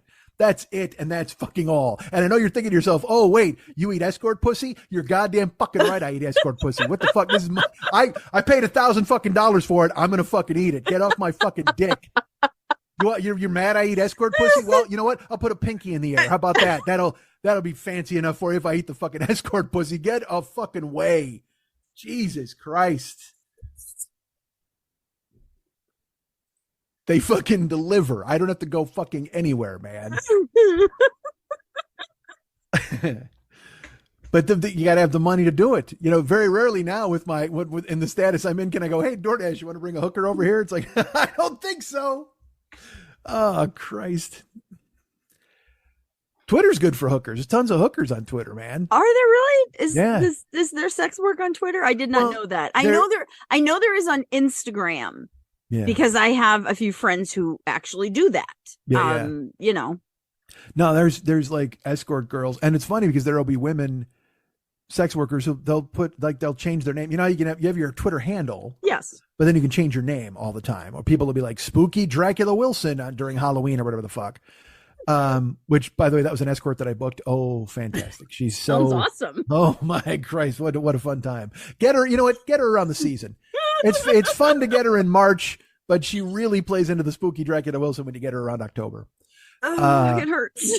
But people change their names on there, and they'll say stuff like, Spooky Dracula Wilson in Nashville 3-1 to 3-3. And they, because there's that wink, wink, nod, nod game where they have to be like, I can't wait to see the sights in Nashville. People say great things about your cock. You know what I mean? Like, who wants to go exploring with me in Nashville? Wink, fucking wink. You know what I mean? It's all that deal. And it was funny because that was another thing like Fuckhead said he was going to do. I'm going to clean it up. We're going to get rid of that. And it's just like, why would you ever? What the fuck? Leave people alone, you fucking jagoff. I don't understand. If people want to do sex work, let them do sex work. Because you know what? There's people out there who want to pay for sex work, and that's fucking great. There's nothing wrong with that. Let people, if you want to buy pussy, buy pussy. The thing about sex work is it's work. It's work. Well, it's a job. On your end, baby. Yes. On the sex worker's end, sex Yeah, work exactly. is work. You know what it is on my end? I wouldn't know. There's not a world I've been able to delve into just yet. Yet. Well, that's Again, Powerball, we're waiting to see what happens. The level of the Powerball over the last fucking year and a half is insane to me because it is just desperation. That's why Powerball is that expensive. And the weirdest thing is that it's always one person now who's winning those gigantic ones. It's like, what are they fucking doing, man? And they're by the way, how fascinated are you? Like, I talk about Powerball all the time, and because it's become. I always forget to buy it. Well, I don't drive. I'm never out of the house. Yeah, the funny thing is when it'll be like 4:30 or whatever at my house or 3:30, and I have to stream on Twitch at like 4, and I'll be like, oh man, I should run up and get some Powerball tickets, and I'm like, I don't know, do I want to? And then in my brain, I'm like, you're that lazy that you don't want to take a chance at $700 million, you fucking idiot. Oh, I couldn't possibly. And even though, look, never in a billion years, you think that, but then like I said, how does one person win? That is so fucking. What are they doing now? What are they? It's crazy. Well, most of them are not burrowing themselves into their apartment and hiring escorts. There you go. Yeah. They are not. Most of them are out and about doing things and blowing the money because they don't know how to manage money, unfortunately. Oh, how dare you impugn lottery winners? There was a guy who won. He won the lottery, and then he started a. He's a kid. He was 24 or whatever, and I forget what he won. He probably won like 30 million. And he started a women's wrestling league. And look, does he not know that escorts can be delivered? Apparently, thank you. That's what I was thinking. Ostensibly, that's a good idea if it's a private women's wrestling league. You know what I mean? But he wanted like a TV contract and to go legit and shit like that. It's like, what are you doing, man? You can hire women to come wrestle you all fucking day with that kind of money. But he tried to make this, outrageous ladies of wrestling bullshit. And the thing is, dude, there's certain businesses when you get money you shouldn't even go near, and one of them would be the wrestling industry, because it is just filled with dudes who see you as a mark with a $sign on your forehead, and they're just sharks. They're used to, because the whole business is about fucking fooling people. Yeah. And so of course they're going to do whatever they can to blind you and take all your money. And I think they bled the guy out. I don't know if he's still rich, if he saved any of it, but he did. He wound up doing a whole syndicated television. He hooked up with, fucking the mouth of the South, Jimmy Hart. By the way, of course, if you ever think about getting into business with somebody and their nickname is the mouth of the South, back away slowly. Don't even, I mean, just because you don't want to startle them into getting their megaphone out and screaming in your face, back away slowly. Don't have to run. That's fine. He's an old man now. He's not going to chase you down. But this dude literally was in like Jerry and the Pacemakers. I'm not even joking. He was in Jerry and the Pacemakers. Then he got into wrestling, and he's even worse. Like Jimmy Hart's worse. He got into wrestling in the South. That'll tell you that guy is old school grifter. That dude he's the kind of guy, like, they would break open a dozen eggs into a bowl and then glue the shells together and resell them. Like, he's one of those fucking hucksters. And you got into business with that guy because they filled eggs with sand, and you're like, I'll go ahead and this is my guy. And then they hired Matilda the Hun or whatever the fuck, and they took all the money they possibly could. Matilda the Hun? That was a real chick. That was a real Yeah. That is a stripper name if I've ever heard it, and I love it. I don't think she was in that league, but she was in. She might have been in Gorgeous Ladies of Wrestling, which is another dumb thing. No, that was awesome. Glow was awesome. Women should be allowed to wrestle. They should. Okay, I agree. Everybody should be allowed to do whatever the fuck they want, but I don't have to watch it because it sucks. You're an idiot. I'm sick. Because again, it's the writing aspect. There's all these people all the time that fight with people who like wrestling. They're like, you know this is fake, right? It's like, yes. I don't go to a movie and think it's real either, you dumb fuck. I like this. It's dumb. It's a soap opera with guys. You can kind of see their bulges and their muscles, and they're jumping around beating people up. Violent soap opera. That's violent soap opera. 3 words. You pitched it and you sold it. There you go. I'm on board. Whoa, what happened? What are you doing there with your camera? He's got a full-on shot of Lily's rack. No, my thing was missing, and I wanted to see if it was behind my screen. I see. Okay. That's all. All right. So anyway. So wow. I just got a CD. It's funny you mentioned that, because a lot of people are doing that. They're putting out reissues of bands and things. Lily put out, she got this Bow Wow Wow box set, right? And on the box set, she held it up to the camera, and she's like, "Oh, look what I just got! It's amazing!" And it's bow wow wow, and it looks like a cassette on the cover and stuff like that. And she goes, "But also, it came with this." And she opens it up, and on the bifold, I think I'm using that correctly. Centerfold, yeah. Yeah, it is it's a naked picture of Annabella Lewin. Now, if you know anything, she's not completely naked. I'm getting there. Right. If you know anything about Annabella Lewin and Bow Wow Wow, Malcolm McLaren put the band together, I believe, right? It's him. Yep. And Annabella Lewin was 14 years old when they put the band together. And she was basically naked on every album cover and in the promo photos that they did. Like they would have her naked, sitting in the woods, whatever the fuck, kind of purporting to look like a Native American, even though they were English or whatever. And it was that Adam and the Ants thing where everybody had the makeup on their face, like the stripy makeup and stuff. Well, so that's because the backup band for Annabella was Adam Ant's original backup band. Exactly. Malcolm McLaren stole them because he's a piece of crap. This is what Malcolm McLaren did. And so they put the band together. So Lily folds it open, and it's Annabelle, and she's naked, but she's laying face down, and she's got a blanket thrown over her ass, for lack of a better word, or backyard, whatever. So, and then she's got her feet kicked up. It's the typical, it's a sideways shot. It's not, because a big shot you get now is the women holding the phone and taking a long ways selfie from their face all the way down, and they're naked. And so you can kind of see ass cheeks. It's, think of the Jennifer Aniston Rolling Stone cover. All right. If you think of that, that's usually the picture you get where they got the the woman's face is in the foreground, and in the back, you can see their ass and stuff like that. Well, this is a sideways length shot where Annabella's looking at the camera, and she's naked, but she got a blanket over her ass, and she's got her feet kicked up and her legs crossed. And it is suggestive, certainly. And so Lily opened it up, and I was like, wow. I go, that's worth the price of the box set, is just getting that photo in color like that. And she's like, well, but they were exploiting her because she's a child, and I don't understand why they would do it. And I'm like, in my brain, I'm like, you bought it. And so you funded it. And so you like this. She goes, I don't like pedophilia, and I don't support child porn. And I was like, I mean, well, I feel very creeped out that that's still the photo on the cover of it. It bothers me to this day and when I got it, it was a gift, and I was kind of taken aback when I saw that, and I went, really? They're still releasing that picture of a 14-year-old like this? Oof. Right. Oof. And what did you say? Do you remember the exchange? Well, I said something along the lines of, but I also know that they're doing okay, I guess, or at least she is, because somebody I know hired them for a private party. So I kind of know what she's making now. I don't remember what the number was. I don't even remember what I said, but I was like, X amount of dollars. They hired her to sing at a party. Right. She said, you can hire Annabella to come to your house now. She doesn't know what she got, but she's doing okay. You can hire Annabella to come to your house for a party. And I said, can I hire 14-year-old Annabella to come to my house for a party? And Lily almost spit her soda out. She claims it was a gasp. I claimed that she thought it was funny. And also, you're hearing it now at home, and you're thinking to yourself, this guy just talked about eating pussy till he explodes. There's no way this Annabella Lewin thing was that bad, right? I don't think so.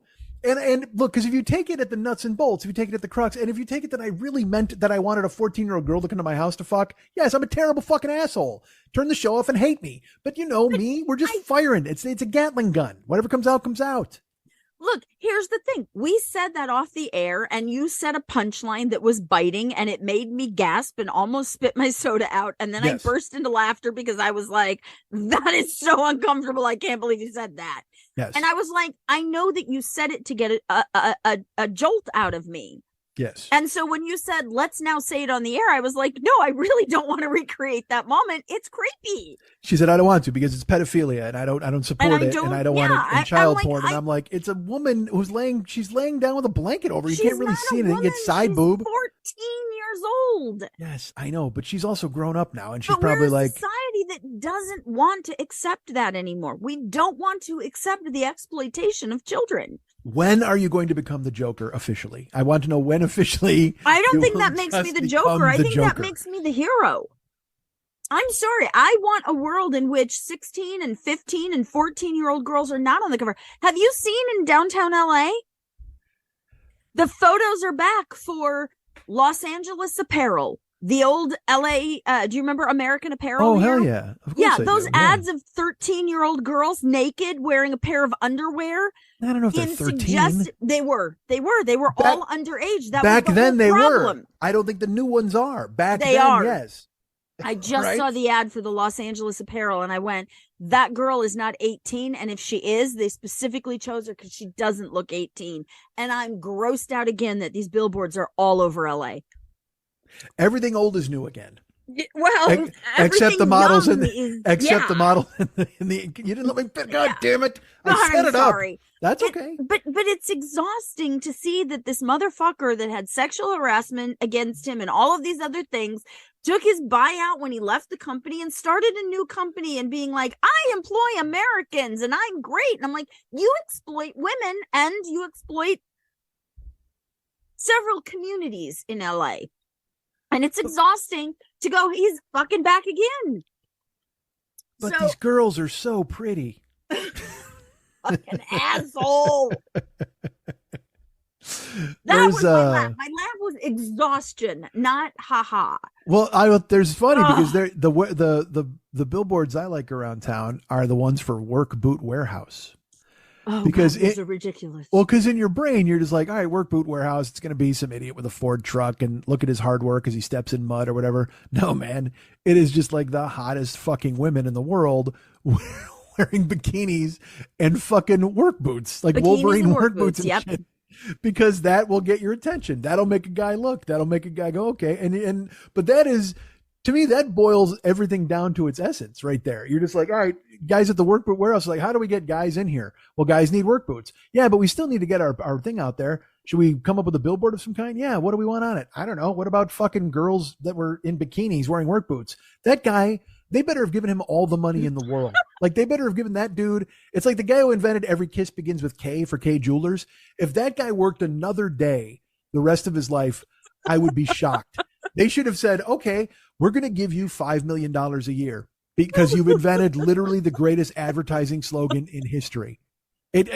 Every kiss begins with K for K Jewelers. That dude, that's a miracle. You have to be going, literally everybody should just blow that guy. Like, everybody in the fucking boardroom should blow him and give him $5 million once a year. That the payment?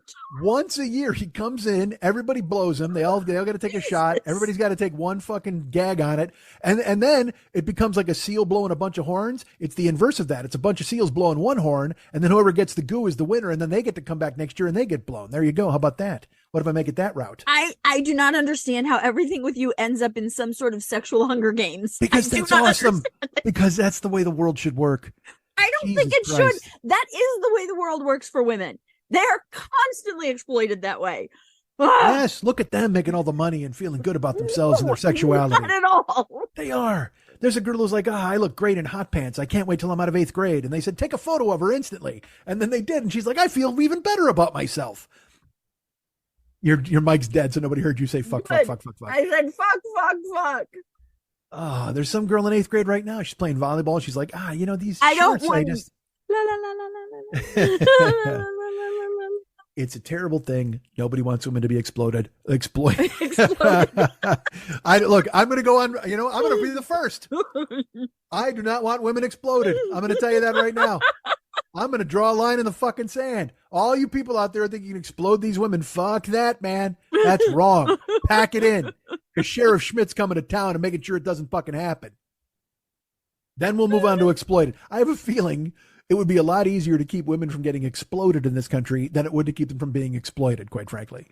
Probably not. I don't want children exploited. I don't want children exploited. We're having fun. Seriously though, looking at this, knowing that she was that age, it's like, it bothers me that the conscious decision was, let's go ahead and keep that cover like that. All right. But I'm going to extrapolate this a bit. I have to think Bow Wow Wow had something to do with this. The guy didn't just buy Bow Wow Wow's imagery and Annabelle, all that shit, and keep them, especially if she's still out now and they're functioning as Bow Wow Wow, they must have some say in the matter. So I can't, if she could have said, don't use that photograph, but she knows it's going to sell the set. I mean, maybe. Is there a way that she's on board with it? I don't know. Whoa, wait a minute. You've got the other photo too of them in the jungle? Like, hold it Oh up. yeah, that all three of the albums. She's sitting naked and they're all wearing yes. clothes. It's That's- brutal. Give me And then the other one is her sitting that one, yes. covered up. Those are the famous photographs. All of these are the famous photographs. Jesus, look and, at you. And so again, I'm thrilled to have them, and I'm thrilled, but I was like, they consciously made the decision to go ahead and reissue these photos, and I just it All creeped right. me out. I'm not gonna lie, it creeped me out. You're not wrong, and I'll tell you this, because in seeing you hold that up, like I said, I only saw the cassette deck part of it, right? Yeah. And then you have to take the cellophane off and open it up to see the naked Annabelle photo, I thought, but right there on the cover is all three of the album covers are there. But those are inside the case. What I'm saying is hold up the actual case of the box set. Hold up the cover of the box set. That has her laying on the front of it. Right. So, but I'm saying in your mind, you think to yourself, all right, if I'm getting the Bow Wow Wow music, but boy, their imagery was really amazing. I hope that's in here. But they're telling you right on the cover, hey, you're going to get the naked Annabella. I mean, they're telling you right there. Yeah. I did not buy this. I got this as a gift, and I am very happy that I got it because some of this music is not available streaming. And, iTunes has basically just shit all over everyone who ever bought anything from them with the way they're now running their nonsense. So it's like I've burnt everything I own onto a CD. I took 2.5 days to do it. Yeah. Every piece of music I have is now backed up on a CD because I'm like, fuck all of these streaming services. I bought the music. I want the music. I own the music. You don't get to tell me that I now can stream it if I want. No, I own it. I bought it. Yeah. Don't take my digital files off my computer. My favorite thing is you're like, yeah, I backed it all up onto a CD, and now I'll never be able to play it again. I'm excited about that. I'm just glad to have it on a shelf collecting dust. Well, I have it all on CDs. I have the CD to go into my machine to rip them if I have to re-rip them. I have all of my music in MP3s now, and I have it both on my computer downloaded, and I have it on an 8 gig backup as well. Right. Because I'm just like, fuck all of this. I bought this music. I bought those cassettes. I bought it as records. I bought it as albums. Yeah. Some of them I had 8 tracks of. Go fuck yourself. I am not paying you monthly to listen to music I already own. And this gets back to what I was saying about Bob Dylan selling his, you'll never go broke. You'll never go broke owning this music. So Bob Dylan takes the 400 million now. Hey, he's thrilled. And then these guys can in perpetuity play like a Rolling Stone in a car commercial and collect whatever fucking money they want from that. Now, I will say it's a little short-sighted to be buying the catalogs of a legend like Bob Dylan because the boomers, the audience that was in tune with him, is going to die. And are you going to be able to effectively use his music to sell people that are, in Generation Z or whatever the fuck, they're talking dog robot or whatever the fuck we're going to be buying in the future. Generation Z is feral. I have no idea what they want or like or care about. I can tell you what they don't like. The shit out of me. Bob Dylan. I can tell you what they do not like. It's Bob Dylan. Yeah, I know. I don't know what the fuck these kids are doing. And and I'm sure parents said that about me, but I'm like, I'm looking at a generation above me and a generation below me, and I'm like, wow, we are so fucked as a country. I wouldn't say that. I would just say that lines are getting blurred and they're just going to get blurrier. It's just the problem is no, lines are being drawn. I watch Gen Z and millennials basically being like, hey, you fucked the world up. Don't put it on me. I don't care. Die with your debt. I'm not going into debt so that you can make widgets. And you just go, yeah, you're not. Cool. Yeah. So they're going to go live off the grid in Wyoming somewhere. And write I'm a on manifesto. Landlord Talk right now. Oh, boy. And you're watching landlords come on and be like, I cannot believe that my renter has not paid rent for 9 months. And because of COVID, I was only getting 70% from the government. And now I have to figure out how to make up the other 30%. And the stitch comes in and it's like, oh, you poor landlord. You know what? You should stop buying avocado toast and going to Starbucks every day. And I just laugh. You need to get off Landlord Talk and put on those sparkly panties and just circle around and dance. Like you said, you need you need to get your head out of the world for, I don't know, a But the while. world is crashing in around us. I mean, it is. We are going to hit a recession that is hard. Chow mein and pussy. That's the future. And people who have invested in exploiting other people to pay their mortgages as landlords are going to have a reckoning that is not even funny because of big banks buying up so much property. It's hurting small landlords, not big banks yet. And the big Right. banks will get bailed out and the landlords won't. It's brutal. It is just brutal how this country churns through humanity. Listen, if Ice Cube has taught us anything, it's big bank take a little bank. We know this. Yes. You can't get away from it. It's fun to watch it play out in real time. I don't know that it is. No, I I see a lot of people in pain. Myself Yeah. included. But I see a lot of people not in pain. I try to go that route. I look, is the glass half full or is the glass half empty? Well, unfortunately, there's somebody drowning in my glass. So I'm going to go ahead and walk to the other room. I'm going to do what I can. I'm going to put a straw in there and hope they can climb their way out. That'd be great. I'll give them as many straws as they need, unfortunately, but I can't drink the water and save them and then put them in a fucking, you can't save everybody. You want to try all the fucking time, but you're just like, and again, look, because again, there's larger problems and shit like that. But then I find, and I try to be benevolent. I'm just like, you know what, man, I'm going to help people. I'm going to do this. And I do what I can to help people. But then I'm still me. Like old me lives in me. And I get fucking, still me. because I try not to get mad. Like I told you, I went to Chipotle to get something to eat because I had a gift card. A listener, a nice person sent me a gift card for Christmas 2 years ago.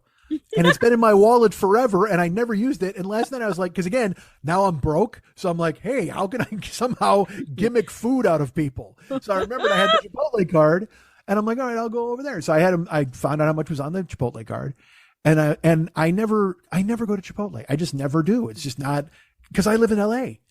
There's tacos and burritos made by a real guy. I don't need to go to fucking Chipotle. Yeah. You know what I mean? Just last week, I went to your house and I had to drop something off for you. I had to go and swing by, and it gave me the opportunity to go to Tamale House. Oh my Christ. Do you know how much I love Tamale House? Do you know how much I love I Tamale do. House? I got a fucking pineapple aqua fresca. And it's that thing where there's only one person who speaks English there. There's 6 employees. There's those abuelas. They're like sick ladies who are just making the food, who are just fucking, they're beautiful. They're so cute. And you're just like, ah, man, I want to knock some shit off a shelf and win you. That's what I want to fucking do. You are so cute. What is wrong with you? What are you talking about? That's how cute they are. It's like, I want to shoot as much water as I can into the clown's mouth so I can pop the balloon and take you home. Oh, you're so cute, abuela. So, and look at the cooking. Look at the thing. If I had her live at my house, oh my God, forget it. I would just bring home her and a 10 pounds of lard, and I would eat like a king for the rest of my life. It would be fucking amazing because they do magic. They just fucking, and then all of a sudden there's a meal. You're like, what the fuck just happened? I don't know what happened, but it's great. Oh my God, it's so delicious. So there at Tamale House, it's so great. My favorite thing about Tamale House is like they have an electronic like menu board where they got pictures of the food. It's amazing, but the place, it smells like a dumpster. Like, I mean, it's just the rest of the place is garbage. They put all their money in the sign and in the quality of the food, but then they're using like an old hand crank register that Dragnet had to bust a case where a guy stole it in the 50s. Literally, they bought it at some fucking police auction from 1957. This was used in a robbery. There's still blood on it, caked on the zero, but they don't care. They just fucking ring up money. Ting, ting. Hello, how are you today? There's like one or two ladies who speak English and everybody else just cooks. So I was by your house, and Tamale House is 2 miles away. So when I left your house that day, I was like, wait a minute. It was like a bolt from the blue. It was this beautiful epiphany. It wasn't like I even planned it all day.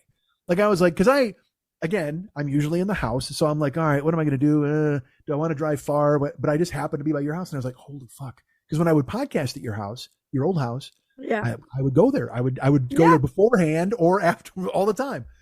So I was so happy. You want to talk? That was my sparkly panties. My sparkly panties was realizing that I was at Tamale House in the afternoon. I could fucking eat there. So I drove. I had to go around the parking because their parking is a nightmare. So I had to go around the block twice to find a spot, but I didn't care. I walked in. And again, it was every table was dirty, and I knew I was home. It just, there was rice and napkins on every single table, and you don't care. You know what I mean? What are you going to get mad? And they have those plastic plates that are just beautiful because they're awful. You could buy them at any fucking thrift sale that you see. You pull up on the side of the road, someone's selling a top that's 2 times too small, and a pile of those plastic plates. But I walked up to the counter and I said to the lady, because they have a breakfast where it's ham and eggs. They have a breakfast plate, which is a tamale and then scrambled eggs and stuff. And I said, hey, can I get a breakfast plate? But can I get the huevos mexicano? Because they have that's with with chili peppers and tomatoes. And she's like, oh, of course you can. And I said, can I also get a pork tamale? I got a sweet corn tamale with my breakfast plate, but I also wanted to get a pork tamale. And she's like, of course, pineapple agua fresca, whatever. And it's fucking $15. You know what I mean? For this fucking pile of food. And then I sit down and the woman who speaks English goes in the back. So now there's just the two abuelas running around, and they're talking in Spanish. Another guy comes in, he speaks Spanish. They're talking to him, and then they 88, 80. There's one other family in there. It's only me. I'm the only guy who ordered, but they yell at 88, number 88. So I get up and I go over, and they had made a delightful rice and beans, and then there's a perfect corn tamale with sweet corn. But then they made 2 sunny side up eggs. Ooh. That's what normally comes with the breakfast plate.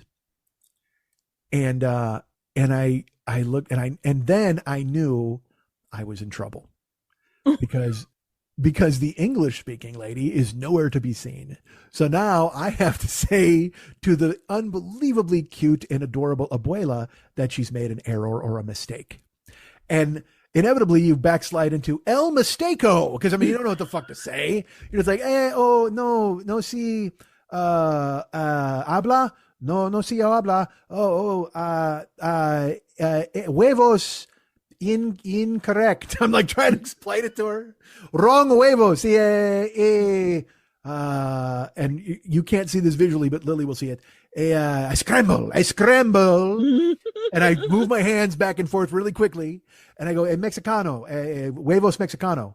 And she goes, no, see, and she points at the picture on now I realize this is why they have the electric sign. So these women who can't speak English can point at the thing they made and go, fuck you. That's what I made. That's what you ordered. And I said, yes, but when I order, I tell a counter, you know what I mean? You're trying to fucking, and in my, because I've been doing this lately, I'll go to Google Translate and I'll punch in what I want to say and I'll just say it out loud. I do it. Yeah. But because it was frustrating because she was very kind, but she's also cooking other things, so she can't pay attention to me. And I didn't want her to burn somebody else's fucking eggs. So I'm just like, no, see, other lady. And she's like, I go, other, and I said, abuela, like an idiot, other abuela, other lady. And she's like, oh, see, hold on. And she went and cooked the rest of the stuff, and she went and got the other lady. And I said, hi. I said, I ordered and she goes, oh, yes, you did. I'm so sorry. And she goes over and speaks Spanish to the woman, and they take the plate. Yeah. And, in another restaurant, they would just go, all right, well, we'll make you the huevos Mexicano, maybe.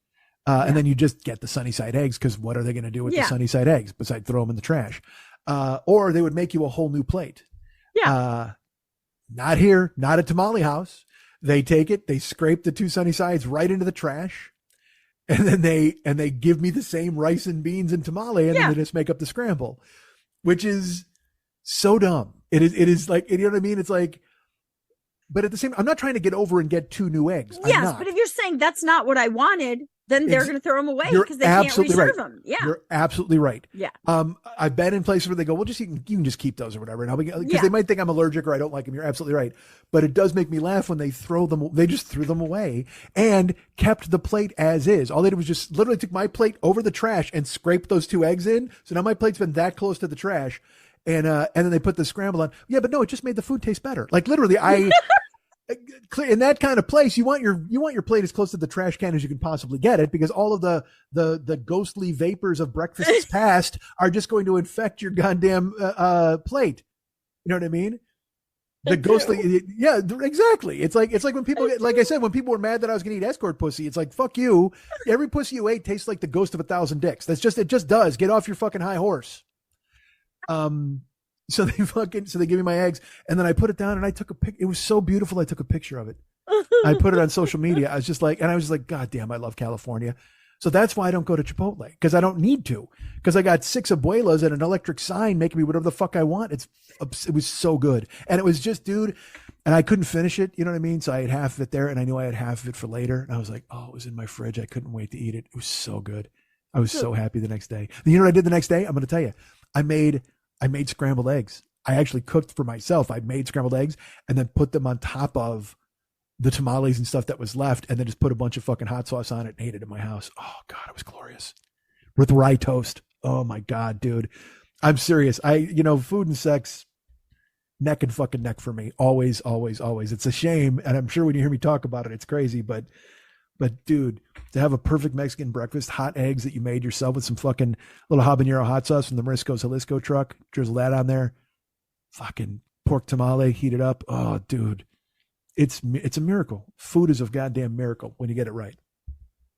What I am hearing from all of this is that you would very much like people to get you gift certificates to Tamale House. Oh my God. A veritable avalanche of them, if you will. Do they sell gift certificates at Tamale House? They don't know what that means. They have no idea, dude. Because they don't take credit cards, do they?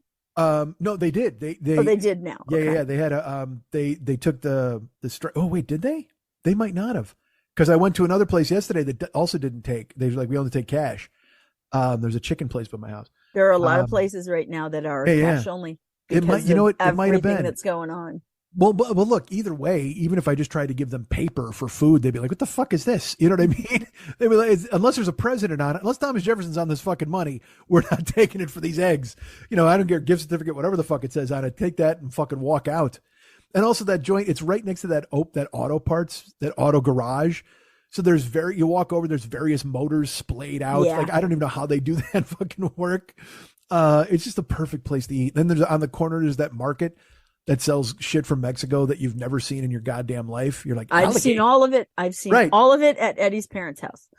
Alligator repellent? Why would I ever need that? You never know. You never fucking know, man. Could be there. So I say this because when I went to Chipotle yesterday and I found out about the gift card, I go, all right, I'm excited because there's a Chipotle commercial that runs during football all the time. Constantly. And I don't notice it, whatever the fuck, but you see it because you can't help but see it because you have to watch it because you're watching football. And they have a new guajillo steak. It's a garlic steak recipe. And normally when I go to a Chipotle once a year, I get carnitas because I like carnitas anywhere. I'll eat. That's the whole point. You can't, unless you dry it out, you're not going to fuck up pork. But I was going to try the guajillo steak. I'm excited. And there's only 3 people in the Chipotle. There's fucking nobody there. There's more employees than there are fucking customers. And so they check out my gift card and they figure it out. And I go, great. And then I have to go back to the beginning of the line, which is Chipotle is that thing where you got to slide down like the soup Nazi. You're like, yes, no, which works for burritos.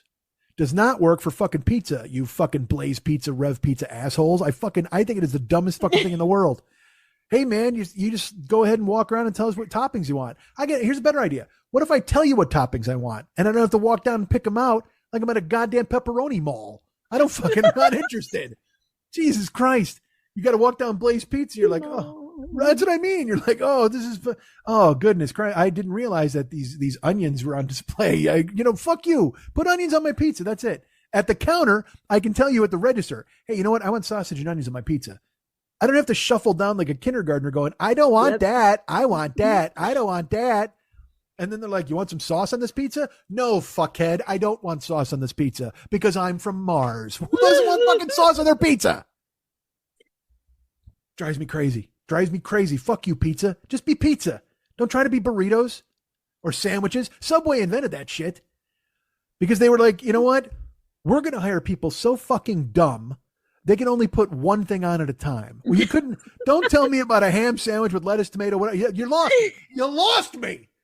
Hey, man, can I have a fucking ham and cheese with tomato and lettuce and onion? Stop right there. Sir, How am I supposed to keep up with this bullshit? I barely got out of high school. Yes, I'm a sandwich artist. Clearly, I'm a sandwich artist. But art takes time. So please slow down when you make this order, you fucking jerk. God damn it. Sorry, Paco. I didn't realize you and your Picasso sandwich ways were somebody I had to get in the way of. I should have said Pablo there because it would have crushed it. But Subway invented it. You walk down, you're like, I want that. Don't want that. I want that. I don't want. And they turn everybody into 5-year-olds. I want that. I don't want that. I want that. I don't want that. Fuck. Sandwiches, it sort of works. You got to do it because you have to do it. Jimmy John's, all of those fuckheads do it now. It's this weird sandwich assembly line. Just fucking make me a ham and cheese sandwich with onions and tomatoes. That's it. I don't want that. I want that. Fuck off. I'm not 4. And then like I said, pizza's even worse. Burritos, it can work and sandwiches fine, but pizza's so stupid. Because pizza, you're only putting like a couple things on. You can't remember that shit? Whatever. So I go to Chipotle. I'm ready. I belly up to the bar for the guajillo steak. Because that's what they have now. They have guajillo steak. I don't even know what that is. Well, I got to go so I go in and I go right to the register and I got to back up and go from the front. And also I walked right past a guy who was in the middle of his I don't want that dance. And he shot me a look like I was cutting in line. I'm like, dude, what do you think I'm doing? Am I cutting in line to pay for your order? No, I'm talking to the register guys. They're not even the same zip code as the fucking tortilla chick. No, I'm not cutting ahead of you. So I find out how much I got and then I double back and I go to the lady and I go, I'll have a burrito. And she was this poor girl, just a tiny little mouse of a lady. You know what I mean? She was a cute little, probably in high school, just out and visibly shaking like Ren. You know what I mean? The from Ren and Stimpy, just like, she looks like she's going to be cold for the rest of her life. Fucking A. Really? She's tiny. She was this little wisp of a girl. She just, someone somewhere like did a bubble bath and one bubble floated away and popped and she landed on the ground out of it. That's how tiny she was. Just this poor. She was one of the Mothra singing girls, you know what I mean? From fucking the old movie. She just tiny girl in her little Chipotle outfit. And she's got like her legs crossed and her arms crossed. She's so freezing, just shaking. Gonna be cold the rest of her life. And I said, I want a burrito. She said, okay. She was so nice and wanted to help me so much. And she put the big ass tortilla. She had to get, 2 hands and get a person to help her as they hoist it out of the bag because she doesn't want to get covered in it because it's happened before and she's accidentally got lost in a tortilla and they had to give her the bag. They put it on the hot plate. They smashed the thing on it, but she only smashed it for like a second, but it was such a struggle for her to lift the tortilla and then pull up the hot plate. I didn't want to ask her to, I'd like a warm tortilla, please, whatever. Yeah. So she put it down and she pulls it over and she goes, do you have beans and rice? And I said, pardon me? Because she was, just a whisper of a girl. And beans and rice. And I said, oh, no beans, but rice. She goes, but I want your guajillo steak. I said, I can't stop seeing commercials. I want the guajillo steak. And she makes a face that I could only assume you would make if you were staring into oncoming traffic. Oh, no. Her eyes get big and she makes this frowny kind of like she's shocked. She's stunned. She's terrified. And as if headlights are bearing down upon her, she looks at me and then she kind of carefully turns her head to the back to the flat grill. Yeah. Which is filled with raw guajillo steak. Ooh, And she goes, we're cooking it now. I said, okay. I go, how long does that take? She goes, I don't know. And I went, and I was, again, I'm not mad at her. You couldn't be mad at her in a million years. I don't know. All I wanted to do was save her. You think I want to bring home abuelas from the other place. I just want to cup her in my hands and make a wish, but not a wish for me, a wish for strength for her to tackle the rest of the world going. You know what I mean? She needs everybody in her fucking corner. She's the Cindy Lou Who of Chipotle, just fucking holding a strawberry that's bigger than her head. And so I can't get mad at her, but I have to admit, I go to Chipotle once every fucking 2 years and you fucking blitzkrieged me with these commercials. Hitler himself could not have done a better carpet bombing of a fucking of a panel of land or whatever the fuck than Chipotle's done with the airwaves with this fucking commercial. And you don't have it. The day I go in there, they don't fucking have it. I'm sitting there and I want to get like, you want to freak out, kinda. You just want to go, what the fuck is going on? Because again, when you walk up, by the way, there's the Chipotle sign, and underneath it, now new Guajillo steak, unbelievable Guajillo steak, the best steak. You're gonna want to fuck this steak. It's so good. And you walk in, hey, can I have some Guajillo? Oh no! She's so this poor urchin has to tell this giant that he couldn't possibly get the steak. As Jack climbs the beanstalk to try to save her. Oh, dude. And I'm just fee-fi-fo-fumming around trying to figure out what my gift card will buy me because I'm broke. And so now I'm even more mad about that. I did not get mad at her. So I just went, okay. Well, I said, I like carnitas. And she goes, we have carnitas. She was so happy. We have carnitas. And I don't even know if she's normally like this, or if she's just been so destroyed by people yelling at her in a retail capacity, because that's all people do now in restaurants or in a retail capacity is fucking shout at people, because they think that for some reason these people are not employees but indentured servants who have to do everything that they're fucking told. It happens everywhere I go at the fucking grocery store. Although I fuck this, but then, like I said, I'm that guy who I feel that employees and everybody like that should get the benefit of the doubt. And, again, a year ago, we were fucking giving these people standing ovations just because they went to work and didn't die. And now we're mad at them because there's no fucking Guajillo steak, even though it's not their fault there's no fucking Guajillo steak. But there's those, like I said, I contain multitudes. There are so many different sides of me where it's like, you know what? I feel for you and your plight, and it's terrible. I know you want to just go home to your bottle cap and sleep.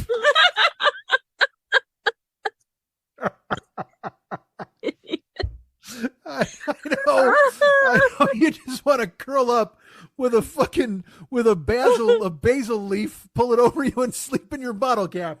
But unfortunately, I have to ask you again if there's Guajillo steak. So stupid. All right. But it just, man, and so there's that thing in you where you're like, I just want to be kind and nice and benevolent. And I understand it's not her fault. It's nobody's fault. But also part of me wants to just Hulk smash the shit out of the fucking place. Because for 2 fucking years, you've been telling me about Guajillo steak. And the day I show up, you don't fucking have it. There's 9 signs. And granted, it's on the grill cooking, which is good. I guess it shows me that they're freshly making the Guajillo steak. But at the same fucking time, have some Guajillo steak ready when I walk in the fucking door. What the fuck? I went to fucking Ralph's the other day. And look, should I be eating Chipotle? No, but I'm broke. I had a gift card. And this Ralph store, you're going to go, shouldn't be buying that. I don't give a fuck. You're right. But I walked down the aisle, the chip aisle, and they had Doritos. Doritos are 2 for $8. And Doritos re-entered my life during the pandemic. Because they taste like fucking high school. They just taste like my youth. Like nacho cheese Doritos taste like my youth. Well, now they put out a special flavor, like a limited time flavor, taco Doritos. When I was a kid, I'm talking, this is elementary school, Mike, fucking, I liked the corn Doritos because I liked their blue bag, and Lenny liked the taco Doritos, which were too spicy for my little palate. So my mom would buy 1 bag of each, and I would get to eat the corn ones and Lenny would get to eat the taco ones. Well, as indicated by me telling you about all of my Mexican food adventures, my palate has become educated as I've gotten older. And so I enjoy the taco Dorito because it's one of the few chips you can buy now that isn't trying to ruin your sinuses for the rest of your goddamn life. Flamin' hot barbecue, flamin' hot dill pickle, flamin' hot Cheetos. Holy shit, it's like a pitchfork in your face. I don't want that. It's a terrible brand. That's what they all have. Hey, you ever had a branding iron pressed against your uvula? Buy these fucking chips. You'll know exactly what it's like. Fuck that, man. Quit trying to kill me. I don't want food that tries to, because again, there's all these, any food you have to dare me to finish, I'm not interested in buying. I'm here for a nice meal. Don't try to trick me into doing something. But that's what it is. Hey, who wants a chip you can only eat 1 of and you die? Nobody! Nobody! They've invented an industry where they sell you 1 chip in a fucking, in a cardboard box. It's the 1 chip challenge. Go on social media. It's only $8. Go ahead, buy it. You just paid $8 for a chip. You lost the challenge. I got news for you. You lost the fucking challenge. Don't pretend that you got over on anybody. I don't give a fuck if you ate it. I don't give a fuck if you eat the box. You lost the fucking challenge. You paid $8 for a chip. Oh, Paquito ghost pepper chips. I'll bet you and your friends can't finish them. Oh, okay. Lying in the sand with my snack food. What the fuck? Who wants that? I just want a snack. I just want a side. I want something with my sandwich. I would like a nice companion on my sandwich. I don't want something that you pour on the plate next to your sandwich and it beats the shit out of your sandwich. Why do I want to buy a bully? I don't want to buy a fucking this ridiculous bully snack food. I don't fucking want it. I just want chips. Remember chips? Chips are great. I don't need them to glow in the dark. I don't need nuclear fucking heat capabilities. I don't want a chip that'll power a jet. I just want to fucking eat a snack. Drives me crazy. Out of my mind. So Doritos has now put out the taco chip as a limited time thing. So they're on clearance. Regular Doritos 2 for $8. Taco 2 for $7.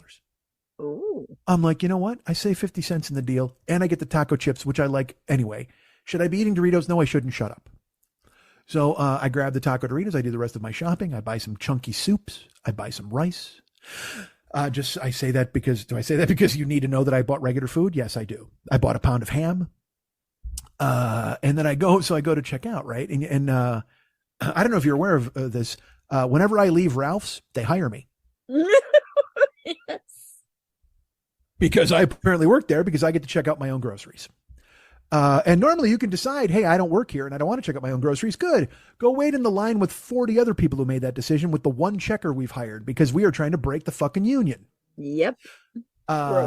It's terrible. It's a terrible thing. And so I do the self-check, but I do the self-checkout anyway. And I don't bitch about it. I want to get out of there fucking quick. So I'm happy to do my stuff and get the fuck out of there. That's totally fine. And if occasionally I forget to ring up a pound of ham, that's $14. That's the cost of doing business, Ralph. So they should be paying minimum wage. Honestly, you know what? I missed that day of training. Possibly. You would think that I would have watched the movie and learned all about this. Anyway, so I'm scanning shit. So I go to leave. I go to check out. And, here's where it redoubles back on me. Okay. I go to scan my stuff and then I scan those Doritos and they're $4. Compass $4. And that's incorrect. So, but sometimes though, when you press pay now, then they take your deductions. Right. Okay. So I press pay now and they take the chunky soups off and all this stuff. And the Doritos are still $4. Now look, I'm 55 years old. 50 cents isn't that big a deal to me. It really isn't. As much as I tell you things are really tight right now. 50 cents isn't going to make or break me. Now, in 2 days, yes, 50 cents is going to make or break me. But in the moment, it's like when they bring out the new stamps. I've talked about this many times. If stamps are 30 cents and they're like, oh, stamps are now 35 cents and people will go wait in line to buy the 5-cent stamps. I'm like, what the fuck is your time worth? Just use 2 30-cent stamps in your fucking envelope. What do you care? It's a quarter. Who the fuck cares? So that same logic goes here with the Doritos. You're like, it's 50 cents. And that's true. But the guy working because they have one employee who's just, wandering around the self-checkout in case you need a bag or something or there's some sort of issue. And he is the manager of the store. I've dealt with him many times. I've also been coming to this Ralph's for 15 years. And so he'll even say hi to me sometimes when I walk in the store. And so I go, hey, Tim. And he comes over, he goes, hey, what's going on? I go, hey, I ring up these Doritos and they're on closeout. And he goes, yeah, they're on sale 2 for $8. I go, but these are 2 for $7. I go, so it rang up as $3.50 instead of $4. Thinking that he's just, because again, I've done this before. This has happened where it fucks up. And this is why the self-checkout is so hilarious. You tell them, hey, this is supposed to be $1 and it charged me $5. And they go, beep, beep, beep, beep. And that's it. You're saved the $4. They don't give a fuck. Because they shouldn't give a fuck. They're just employees doing whatever. So I said to him, I go, yeah. And he goes, oh, okay. Well, I know that they're 2 for $8. So now he's challenging me. And he's not really challenging me, but he's kind of challenging me. Yeah. Where I just go, no, these particular ones, there's a ticket that says closeout underneath them and they're 2 for $7. And he goes, oh, all right. And he's not going for his little card, his swipey card. And he goes, All right. And then he goes for a swipey card after pondering it for 10 seconds, and he swipes it and he voids them. He takes them off. And I go, well, no, I wanted them for the 350. I go, you don't need to void the whole thing. I go, you need to void the 4. I go, but do I scan them now at 350? And he just goes, oh, you still want them? And this is already far too complicated. It doesn't need to be this fucking complicated. And also, it's 50 fucking cents. I walked past a broken jar of pickles as I was shopping. You guys just took $3 in the fucking neck. And you know what you did? You swept it up and threw it away. Nobody paid the price. Nobody paid the ultimate price for the broken fucking jar of hot dill snackers. Nobody. So he goes, you still want them? And I go, well, yeah. And he goes, okay, hold on. I'll be right back. And he takes the bag and I go, where are you going? And he goes, well, I got to go see the tag. And I go, you know what? Fucking forget it. Which was, of course, an overreaction. Clearly an overreaction on my part. I don't know. To say fucking forget it is an overreaction for a bag of Doritos. Because also, I will tell you this. It never looks good when fat guy has snack tantrum. That is never good in public, in private, anywhere. Nobody likes to see it. And I just went, fuck that, forget it. And he goes, excuse me? And I go, it's 50 cents. I go, you're going to walk all the way to the chip aisle to verify if I'm lying or not? I go, I just bought $50 worth of groceries. Why would I lie about 50 cents? And he's slack-jawed, just looking at me, because I guess nobody ever talks to them or says anything. And I just went, it's no big deal. I don't need them. And he goes, okay. Like, even then, he wasn't willing to give them to me for $3.50. Even then, he goes, okay, yeah, no problem. And he just put them in the overstock cart. And then, now I'm furious. I won't lie. I'm fucking furious because I wanted to go, I've been coming here for 15 years. I know your fucking name. I say hi to you when I walk in. Why would you ever? And did he think, let me ask you this. Is this a 10-year long con to learn your name, gain your friendship and your trust, and eventually steal 50 cents from the Kroger Corporation? What the fuck is wrong with you? Give me the Doritos, man. And at that point, I wanted to just grab them and spike them like a football and jump on them. Fuck you. There you go. Now they're really fucking broke. Now you can't leave. So that guy lives in me too. I wanted to say, hey, Tim, you remember a year and a half ago when everybody was applauding you? We were all banging pots and pans or whatever the fuck because you went to work behind a plexiglass shield. I stuck up for you, man.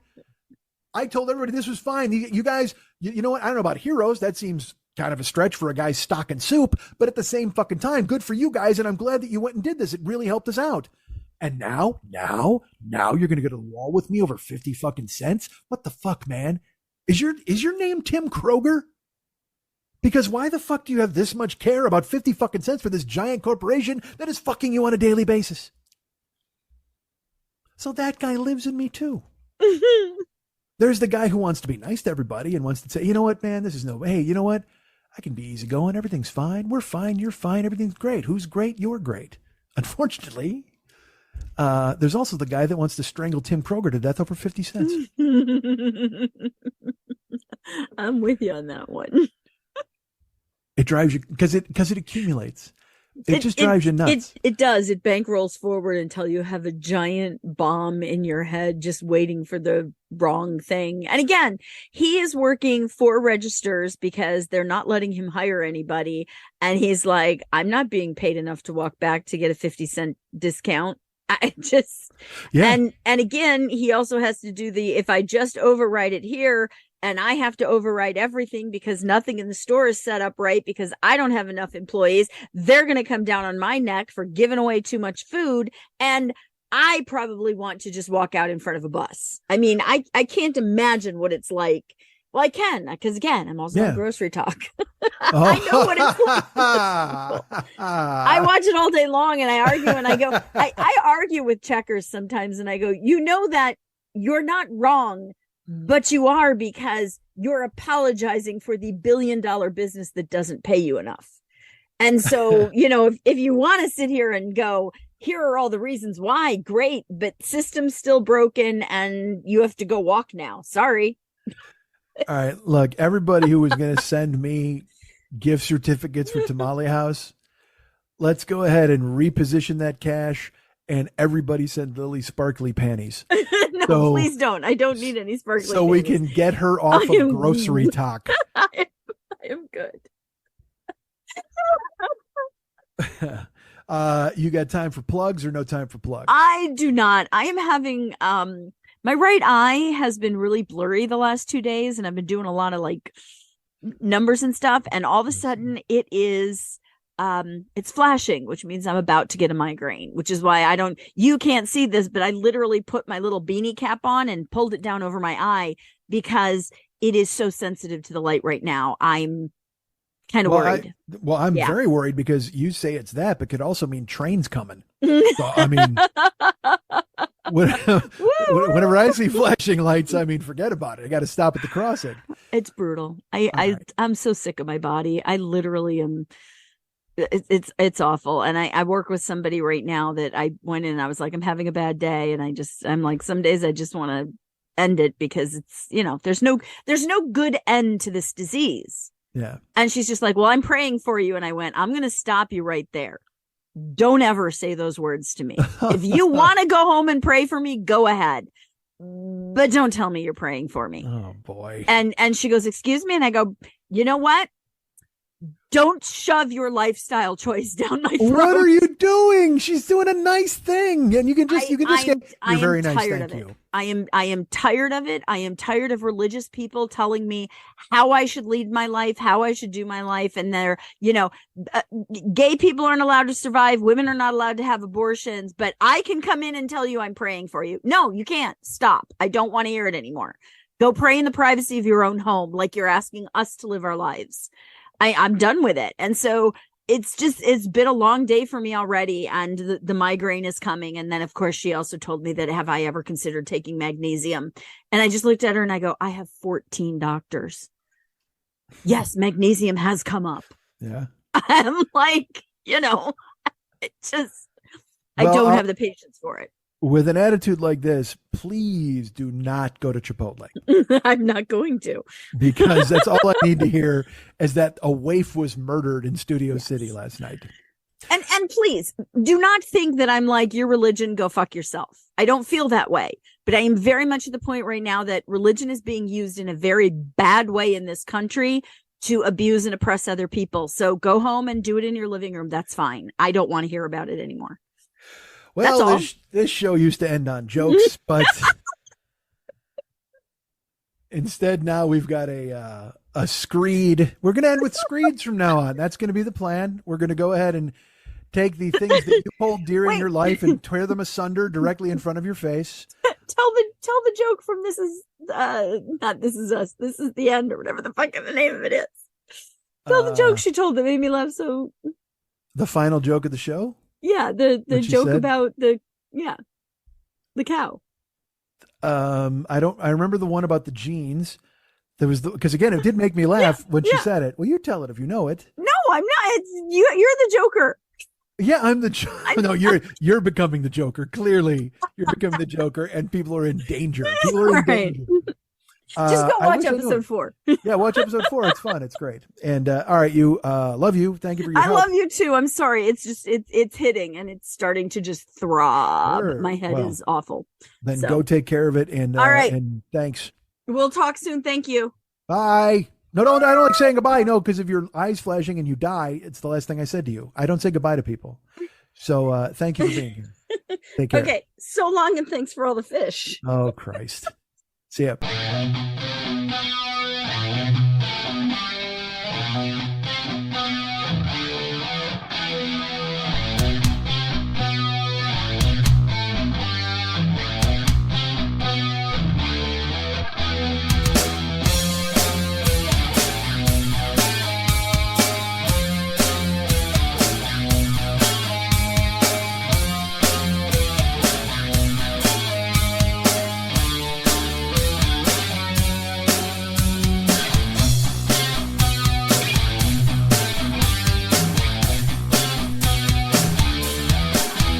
If there's anything I like more than me, it's people who like me. I love me, but if you love me, I love you.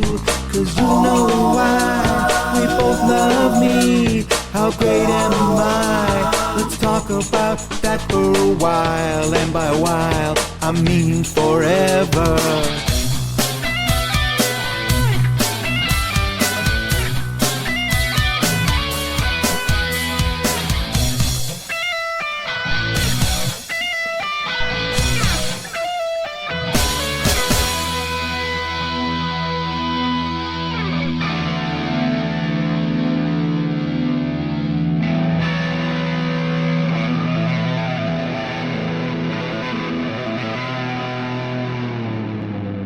Charlie Doe Podcast. Hey everybody, do you have a Doug in your life, or do you wish you had a Doug in your life? Either way, you should check out Wide World of Dougs, the show where comedians Doug Benson, that's me, and Doug Mellard get together to discuss the name Doug and lots of other things, with Dougs and non-Dougs. We don't discriminate. Get it wherever you get your podcasts. Got it.